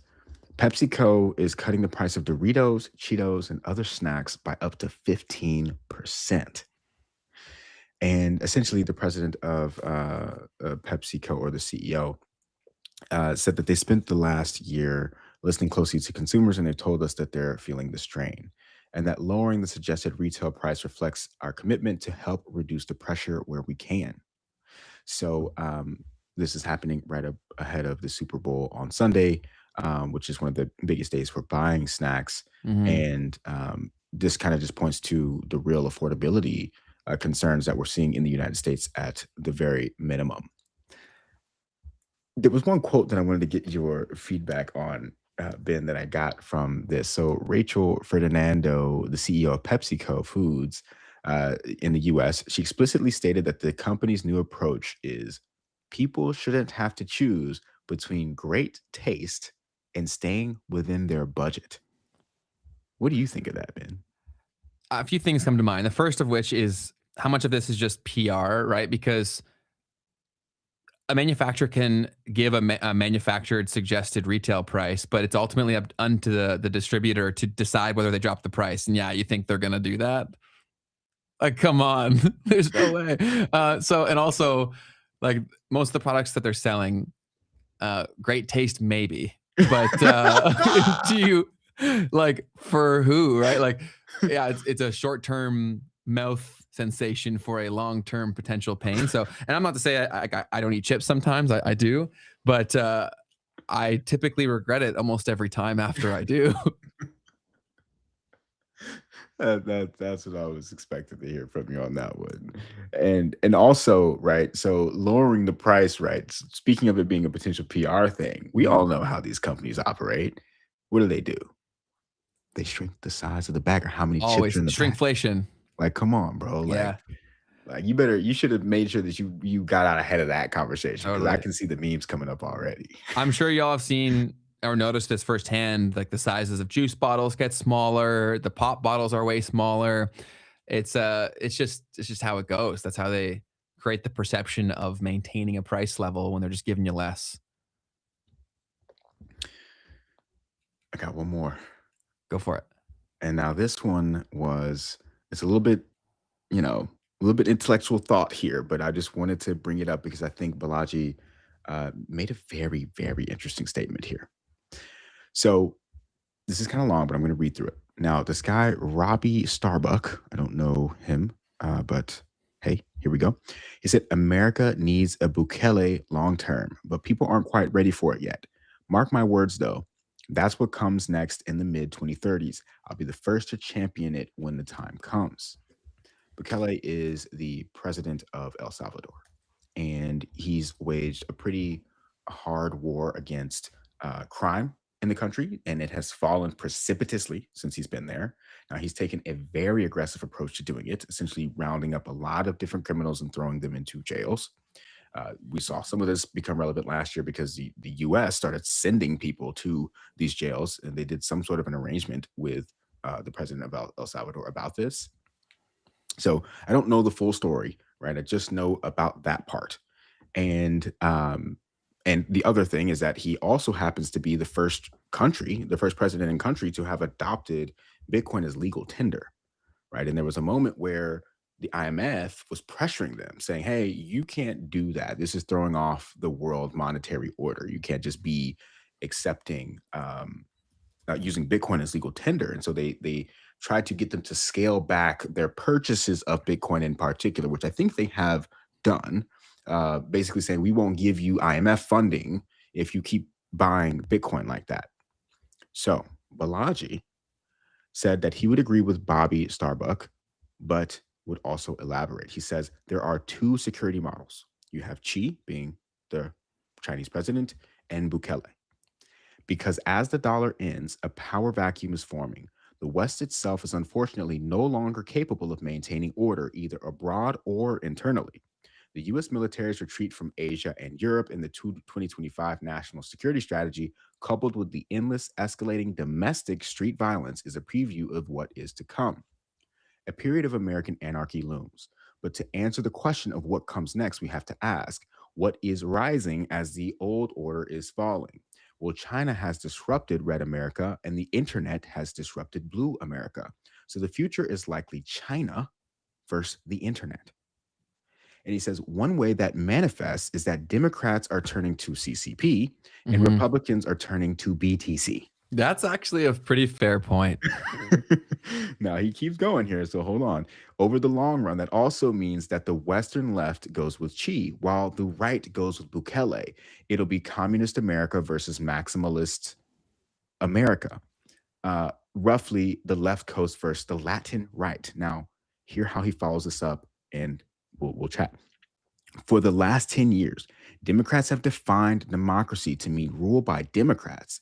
Then they're taken by surprise when 50% of the vote goes to Republicans. Meanwhile, for the last 10 years, Republicans have increasingly defined American to mean red American. Then they're sorely disappointed to find out that 50% of their fellow Americans are in fact blue. But we are at a breaking point. Democrats are, finally, he says, abandoning the rhetoric of democracy for the substance of communism. Carney's formal alliance with China was a key moment. It will likely be copied by much of the Western left, starting with Western Europe, but extending to Newsom, Waltz, and Mamdani. They've already made moves. What is the equivalent of the Republican side? Well, MAGA may be desirable, but it is infeasible, according to Balaji. The graph below shows the global economy of 1945 is long gone and not coming back. That was the most atypical time in history, not the way things are today. So, after MAGA, maximalism, Bitcoin and cryptocurrency more generally is built for the coming sovereign debt crisis. And Bukele is highly competent along with Elon. Bukele is the most capable American leader in the broad sense. He is already widely admired in Latin America and may become as emulated in politics as Elon is in tech. The main thing is that Republicans would have to redefine their identity to put a fellow American like Elizabeth Warren in the out group and an allied non-American like Bukele in the in group. In other words, just like Democrats are giving up on democracy to embrace Chinese communism, Republicans will eventually have to give up some illusions around America to work with allies abroad, meaning Republicans will need to understand that blue Americans like Elizabeth Warren have declared themselves their enemies, while orange, meaning Bitcoining, non-Americans like Bukele and other foreign conservatives and libertarians are actually their friends. Today, Republicans still hold out on the vein of reconciling with Democrats that hate them, but as more blue Americans and Western leftists like Carney formally ally with Chinese communists, then Republicans will finally pattern recognize blue Americans as traitors, this is his words, and then Reds will think of blues as blues think of Reds. The whole realization will require the current moment to play out. So that's basically what he said. So I'll finish it. He says, once it does, Elon/Bukele could be the emerging counterweight to the Democrat/communist sphere, technology and Bitcoin, and the Latin right versus wokeness and CCP and the left coast.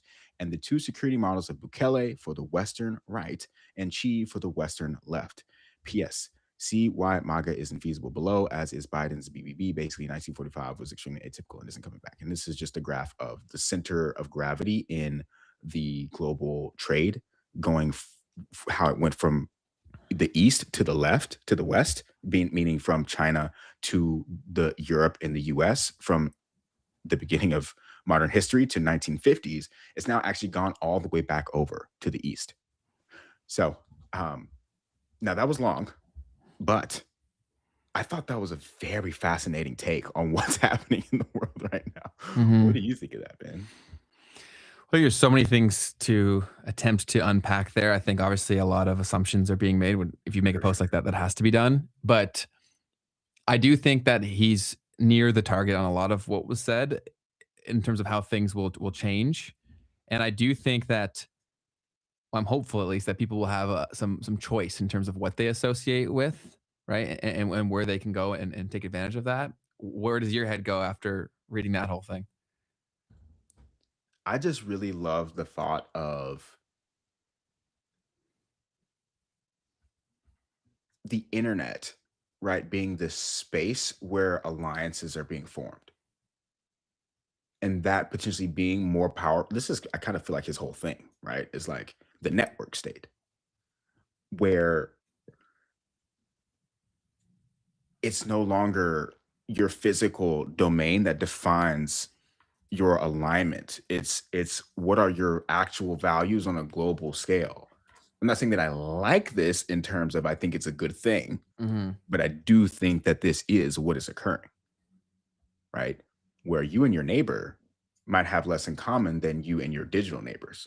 That's fair, because we're living in an online world with what we're consuming, and that's also part of the problems that we're seeing in real life, is because we're bringing out our online problems into the real world, creating real world problems, which is definitely pretty insane to think about, that every person that you're walking by is living in a completely separate, individualized existence. And of course, you could say that's always been the case, but it's definitely been exacerbated through social media and then interest-based distribution algorithms, because they're so predatory, man. I think a lot of these things can change if the tools in which we consume from change too, right? We talked about decentralized social media platforms a lot. If the tech ever gets to a place where you actually could have a decentralized social media platform or platforms, I think that changes a lot of these things, because I do think that although people are super passionate about these things that creates this division, I do think a lot of that is just because it's become a habit and an identity that would equally change if the consumption went away. I don't think people are as truly passionate or willing to die on the hills like they say they are. They're just reminded every single day that that's what they should do by what they watch, right? How did they get to that place in the first place? They watched some shit, right? And then they wanted connection, they wanted community, and then it continues to be a thing, right? Like people become so obsessed with the things they claim to hate because these algorithms and these platforms and these creators make money from it. Like it's all across the board. In a future episode, I actually want to do how we got here in terms of how we got so radicalized, how everyone got so divided, because it's so funny, man. Like the sides on the left and on the right, like the horseshoe thing is so true. We've talked about that so many times, but they're actually running the exact same playbook. And when you see them side by side, you kind of have an aha moment, because if they're running the exact same script, like literally to a T, the exact same script as the person that you hate, how can you sit there and say that you're different? Big facts. That's 100% of how things are kind of moving at the moment, man. So there's so many different perspective. So America is where it's because I got to always better be careful. I should read it before I say it out loud. Dems were taken over. Well, I think both the political parties are full-blown retarded. Like they are the dumbest shit ever, and they're groomed to be part of these parties for so long. There's so many interweaving things with like organized crime and like three-letter entities that people who are actually calling the shots are not somebody that we can vote in. Like I think all across the world, we're realizing that democracy was a nice concept in theory, but it's not what we have. And I think people are aware of that, right? If anyone's paying attention, it's glaringly obvious. These people are full of shit. They lie every time. It's just a different color lying to you, like in terms of red, blue. Pick your flavor of lie. I don't disagree with you, man. So, yeah, that's why it's such a complex problem, Keith. Like all of these things, it's also why it makes sense that like, you would have to sensationalize everyone because of how difficult these problems would be to solve, right? Like we would have to be able to have a public that can have the smartest people there and have discourse that was respectful, constructive. Where the hell is that on the internet?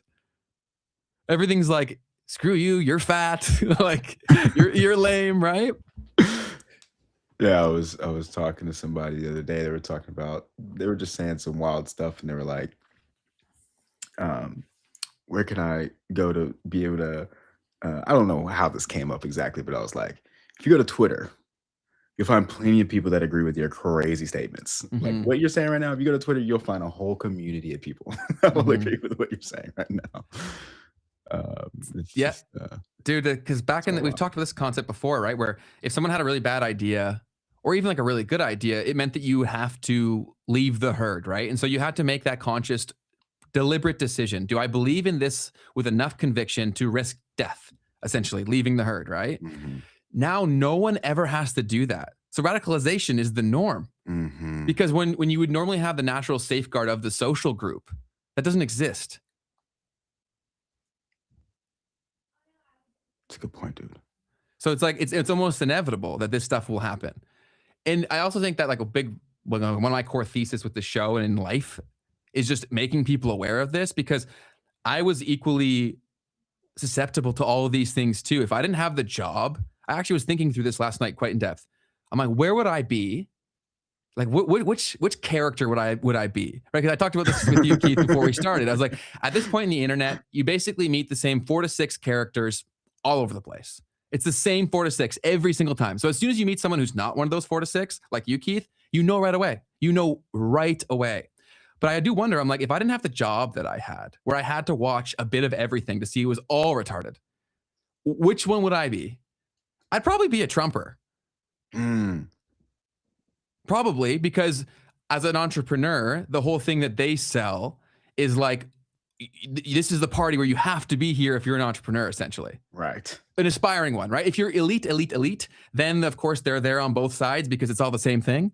But if you're the scrappy person who's trying to build, you basically have to associate with the right for the most part. Very interesting. Very interesting. And I'm Canadian, to clarify, people, so I'm not any of the parties. I don't have one.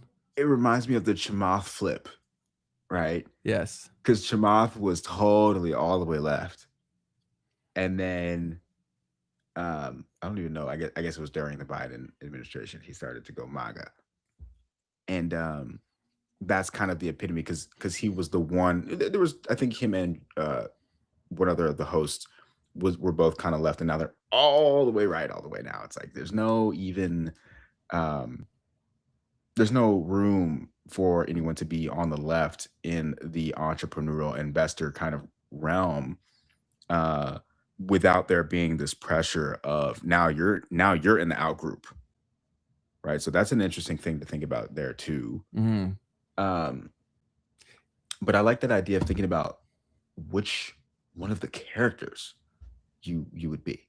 So Sir Knight says you'd be a Republican, not a Trumper. There's a difference, and I'm neither. Yeah, but I think at this point, because they've just been split so dramatically, I think, what does it even mean to be a Republican anymore?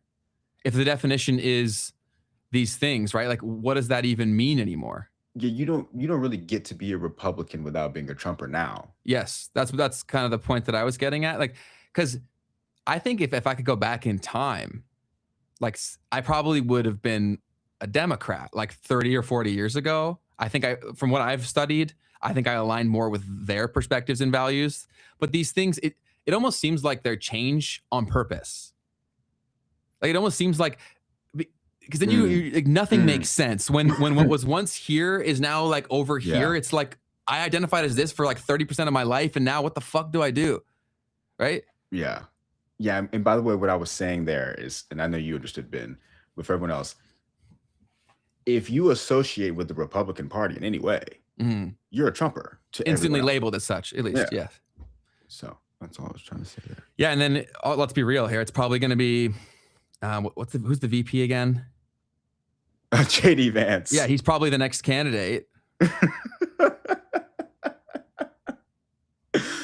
Oh man. Yeah, that's everything's so extreme. It's all so stupid, man. And I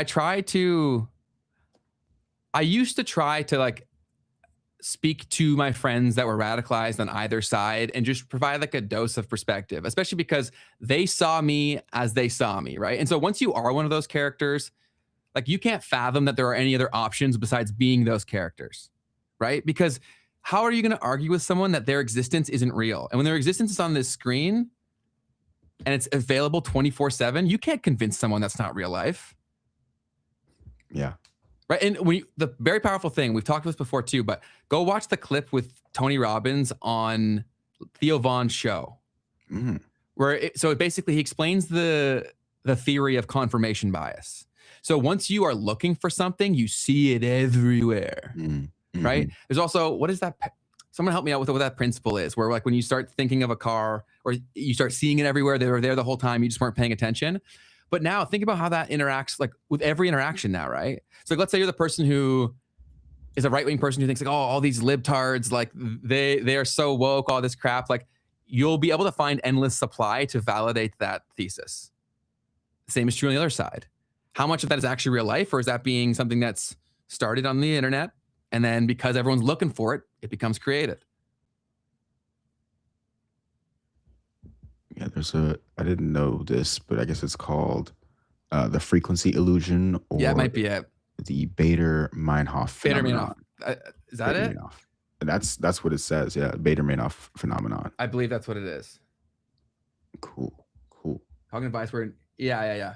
Word, object, etc. So very powerful exercise, because just go watch it. I won't do it justice. So just go look it up. Say, what's up? I can't wait to watch that, because I just love Theo Vaughn, man. Like watching him have conversations with serious people is just like one of the most cool things ever. Yeah. No, it's definitely really, really cool. And so I also think, guys, it's really, really important, the fact that we're not without hope. right? Like the fact that this chat even has this many people in it right now with the subject of conversations where they are means that like it is possible to change things, right? But I think it's so important that people truly understand signal from noise and also understand these characters in which I'm referring to, their point of view, how they got radicalized, and so you can speak their language, right? Because sometimes when I'm speaking to someone who I know is crazy, because I know these 4 or 6 characters, I'll say a few of their points so they actually hear my next one, right? So I'll even say shit that like I don't completely agree with, but I know that this will chill them down where they'll actually listen to the next one at least a little bit. Do you know what I'm saying? That's super powerful, man. That's super powerful. Yeah, I mean, gosh, there's got to be some studies done around that kind of a concept, because that's a very powerful way of being able to communicate with someone if you can really show that you're on their side. And I should make a Substack of like the 4 to 6 characters. That would be sick. That's a great one, Ben. That's a great one. And in doing it, I might end up with like a number like 8, but there aren't that many. 4 to 8 characters the internet created. I love it, man. So a couple of memes and stuff that I will go over, and chat. If you've got stuff that you continue to want to chat about or any questions you have, definitely pull them up. But this one was really funny. So on January 30th, the White House made a tweet saying that American steel is back. Did you see this, Ben? No, I did not. Oh, this is hilarious. So they showed that U.S. steel production has increased from 2024 to 2025. Now, as you can see here, this looks like a pretty substantial difference in how much has changed here, right? From one year to the next. That's a pretty big deal, right? Is it the size of the? Go ahead. Sorry, finish. And then you look over here at what's happening on the y-axis, and you can see that this is not even, maybe that's a 1% difference between the top thing and the bottom thing. And so they got community noted. The y-axis and limited data set distorts the picture. Steel production has been roughly constant for the past 10 years. And then people were going off on this one. Your graph should actually look like this, but that doesn't look very impressive because it isn't.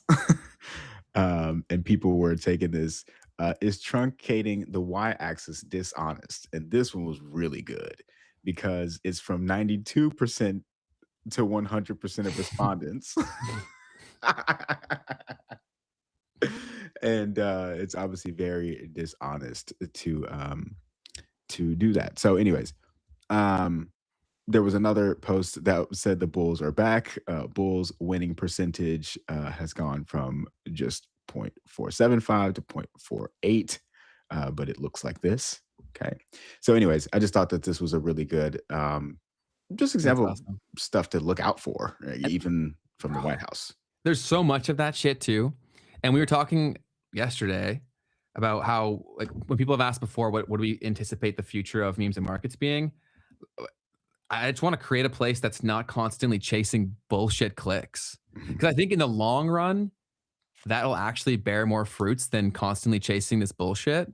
Because it's always, in social media, you basically essentially want to go against the grain, right? Because anomalies are rewarded. But when everyone is attempting to be an anomaly, being a normal fucking person is the anomaly. Mm-hmm. Do you know what I'm saying? So like, when we get when we build out our team, like I really want to become a place where people can just see how it is and not how I think will be presented to you in a way that will get you the most reaction from it. That's a horrible way of explaining that, but you get what I'm saying. No, 100%, man. I got some good ones in the chat. So do you guys trade meme coins? We do not. And we strongly advocate against trading meme coins unless it's a good market environment. You're going to lose. And even in that situation, you're going to lose, but some people will win. So there's this perception that like, oh, I can win this, but it's, unless you're an insider, don't touch them for the most part. What I will say though, on the whole meme coin things is that I don't think meme coins are inherently a bad thing but I think trading them is stupid, like really stupid, but like a long-term hold for a meme coin that you kind of believe in. I have a few meme coins in my portfolio, nothing crazy, but I think that they're not necessarily evil by any stretch of the imagination. And if you believe in the builders behind them and they've been around for a very long time, like for example, the one that I give all the time is Pengu, right? Like they're building a full-on business, and also the builder has shown publicly the support of the project long-term, and also is constantly putting his money where his mouth is, buying it, right? So things like that is like, how is that different from any other IP business? That's how I see it. But if it's just like Fart Rocket 29, like it's probably not going to work out. Fartcoin might come back though. We talked about that. Yeah. And yeah, and what you're describing is obviously also very different from being in the trenches, right? Totally. Trading meme coins. Trenches is pure PvP, and people say that about every thing in crypto, but I think that's a lazy way of looking at things.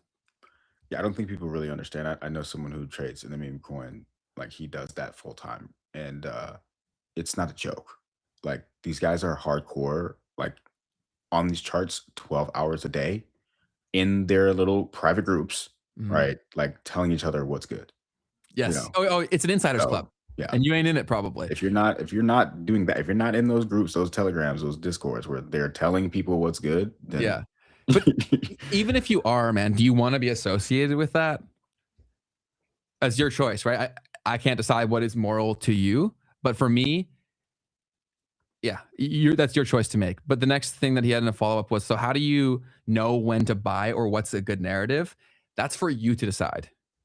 I could tell you what works for me, but if it doesn't get you to a place of having conviction, I've consistently seen that whenever I try to follow somebody else's thesis, I lose. And the times when I've fully followed mine, that the work, effort, energy, emotion was there, my win rate is so much higher, like so much higher.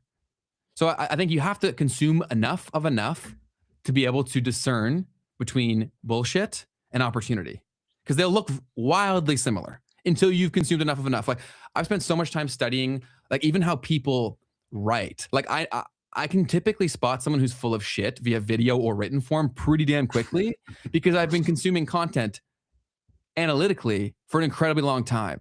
So I also don't think you can jump there, but I think you have to understand the value of the process. You gotta understand value proposition. Never thought or perceived in that way. That's an interesting question. Ben, much appreciated. Shouts out to you guys, by the way. We appreciate you showing up, man. Yeah, Pengu is worth the gamble. And anything that you touch, guys, anything you buy with your money, you're to a degree, you're taking a bet. Mm-hmm. But I think with investing, the difference is that you can get off the train at some point, right? Whereas if you're making a true bet, you either win or you lose, right? It's zero sum. Whereas this, you could be a winner in the short term, and if you had held it, be a massive, other way around. You could have been a loser short term, hold it longer, be a massive winner. I'll run through a couple memes real quick. Hit me with it. Well, start here. Sorry. This is everyone right now buying the Bitcoin with the couple money bucks left that they have left over. And this guy, Tim Crown, said, it's time to rotate to employment. And then this guy is realizing that if he did the opposite of all of his trades, he'd be a millionaire. And I thought that was pretty good because that's so funny. Pretty real in a lot of ways. Man, Main Street's poor, dude. Like, until that changes, or until people feel like they're not poor, or until we get the people with the money playing this high up on the risk curve, which how that happens, I think that could happen really quickly if certain things get pushed into law and then also get announced publicly. I think the narrative of what risk is gets reassessed. But right now, bro, we're poor. Yep. The only other thing I saw, this is probably super old, but I just thought it was funny, and I said to you already, Ben, but this guy, the SEO guy, said, I think about this SEO legend every day, and it's a restaurant called Thai Food Near Me. Love that, dude. That's got a special place in my heart, stuff like that. And just for anyone who might not have understood that, SEO, search engine optimization, is the game of trying to get your product, service, information to show up when people are looking for it or something similar. And so to name your restaurant Thai food near me would Brilliant. give you the highest probability of showing up first when someone types in Thai food near me onto Google Maps or whatever. So that was pretty funny. No, that's awesome. And being a growth hacker and thinking like that allows you to jump on opportunities as new platforms are built. Like there was a different meta for say like the yellow pages, right? So people would like front load their name. I don't know if was it a number thing or I forget what, either they had or they used a number to be like early as possible, which is like hilarious. So they would rank at the top, right? So like when you went looking for a category, you'd find it right there. And Empress.me says, we're rich. Think, yeah, we are rich. We're all super rich. We're rich in experience. And I'm just talking about the mainstream person is a little tight on their finances, but mentally we're all rich. If you're here, mentally you are extremely wealthy. You're wealthy AF. And I also think you should move through the world with the conviction of that. And so if you just train yourself to think like a rich person thinks as much as you can, then you typically will get the outcome. Yep. Love that from the chat. I see it. So I'm very big on this. And if you heard me talk when I'm not speaking to an audience where you can go see numbers to quantify what I'm saying, I'm incredibly positive and very much like the opposite. But also when it comes down to making financial decisions, there's a lot more that goes to play than your personal mindset. Right? like there are things. That's actually important. What? That's actually really important. Like, it goes both ways, though. I'm not going to lie. Like, the first thing that comes to my mind is Tony Robbins, like, to disprove what I was about to say. Because what I was about to say is, yeah, like, you can't make decisions with your money as if you have unlimited amounts of money, even though you will have unlimited amounts of money. Right? So, like, but the whole Tony Robbins story, right, is like, he went out and like gave his like last $20 to some homeless person one day. And like being in that energy and being in that state. Abundance is huge. Just brought it all back to him to like crazy levels in that day.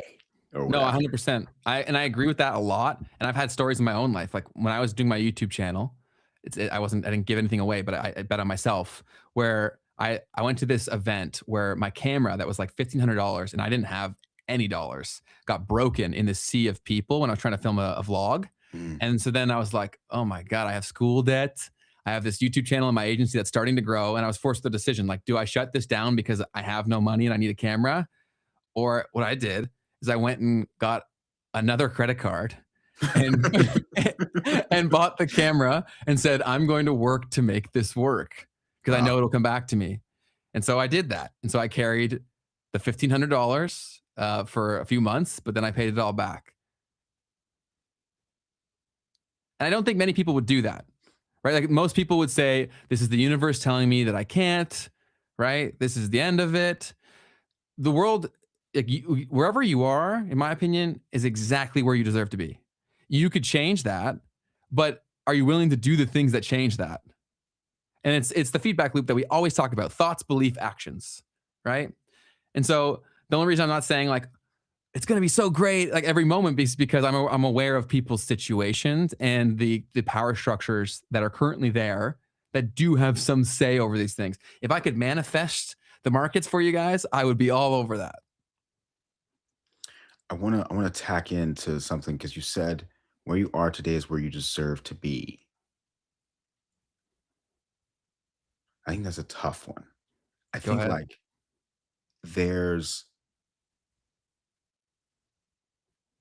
I don't know if it's just, I just wouldn't say deserve, supposed to be, I will say. How's that different? Because deserve to be means that, like, what I'm trying to get the nuance of is that you might be in a really good spot, but like everything around you hasn't caught up to that yet. Like you might be doing all the right things. So I don't want someone to be like, oh, I'm not where I'm supposed to be and I deserve to be there when really you're doing all of the right things. For instance. Yeah, I'm not saying it like I wasn't viewing that from a proximity standpoint, right? Like I'm not saying like literally like where you are. I'm saying like your internal state. Because I think some of the best. Because like I've built some of the things that I thought I would build, but I don't feel any different than when I was starting because I believed just as much then. And that was where I deserved to be, right? Like that's what made my life better, was the belief in that. And I think it's a very fair point. But what I mean by like deserve to be is that 10 times out of 10, if you did the same things, thought the same way, or around the same people, you'd be the spot you're at right now. Right? So understanding that if I want to go somewhere else, those variables have to change. Inevitably, they have to change. But so many people fight to hold on to what they have now, and they don't realize that that has to be let go of parts of it to get something different. That's more what I'm saying, right? Because like almost every time we talk to people about stuff, there's something that from an outsider is easy to see. It's like you're holding on to this, and that's why you don't have the thing you say you want. So you get what I'm saying? So like they're like, oh, I've done all these things, and I don't have the thing that I actually want. But there's like one glaringly obvious thing that is holding them back, and they're unwilling to let that go. So it's like, okay, well, then you deserve to be exactly where you are right now. Everything's a choice, is the point that I was trying to make. I see it, for sure. No one deserves anything. You have to take it. That's more so what I was trying to say too, right? The problem with when we speak on these things is that there's so much open into interpretation, right? Where people see something wherever they are at currently. And one thing I do love about most people in these chats especially is that they appreciate the importance of nuance. And I think if you guys have that, like never lose that, please. Because you become so much more of an interesting person and you grow so much more when you develop an appreciation for that. Like Keith is huge on that.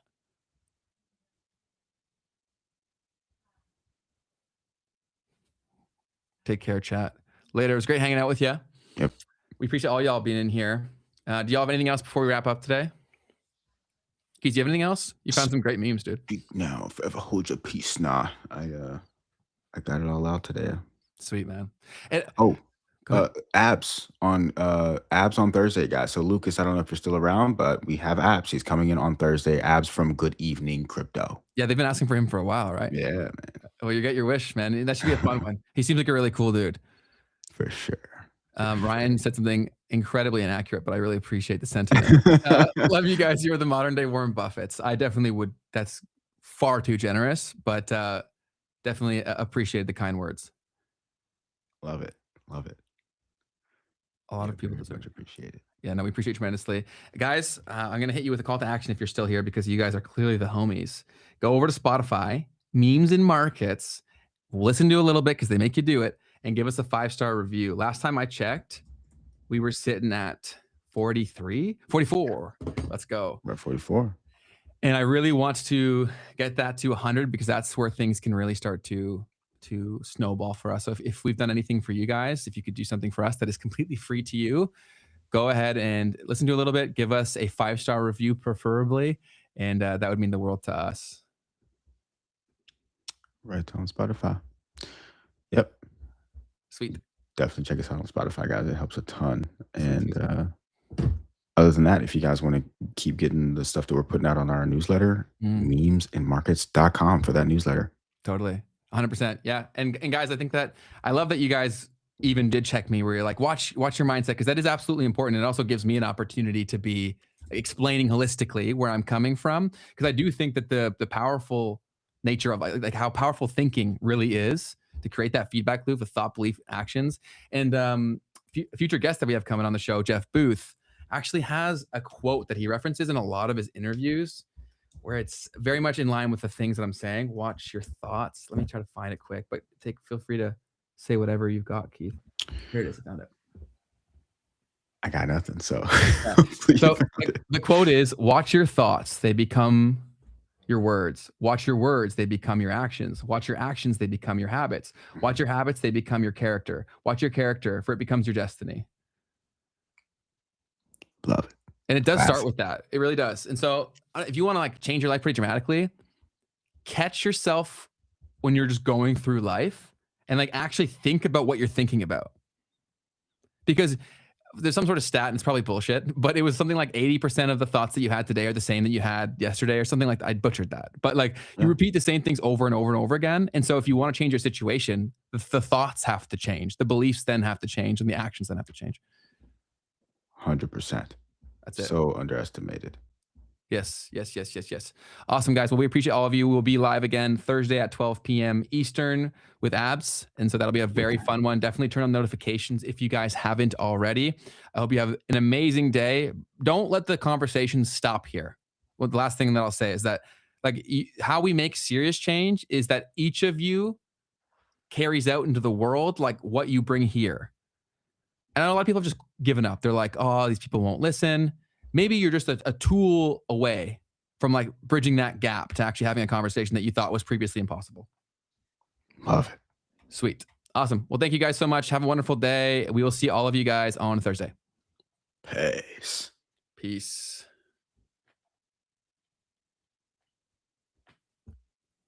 I'm getting better at this, man. That was a smooth transition to the outro. They can't hear you? No, they probably can. It's a little Easter egg for the people who made it here. How you doing? All right, we'll wrap it up right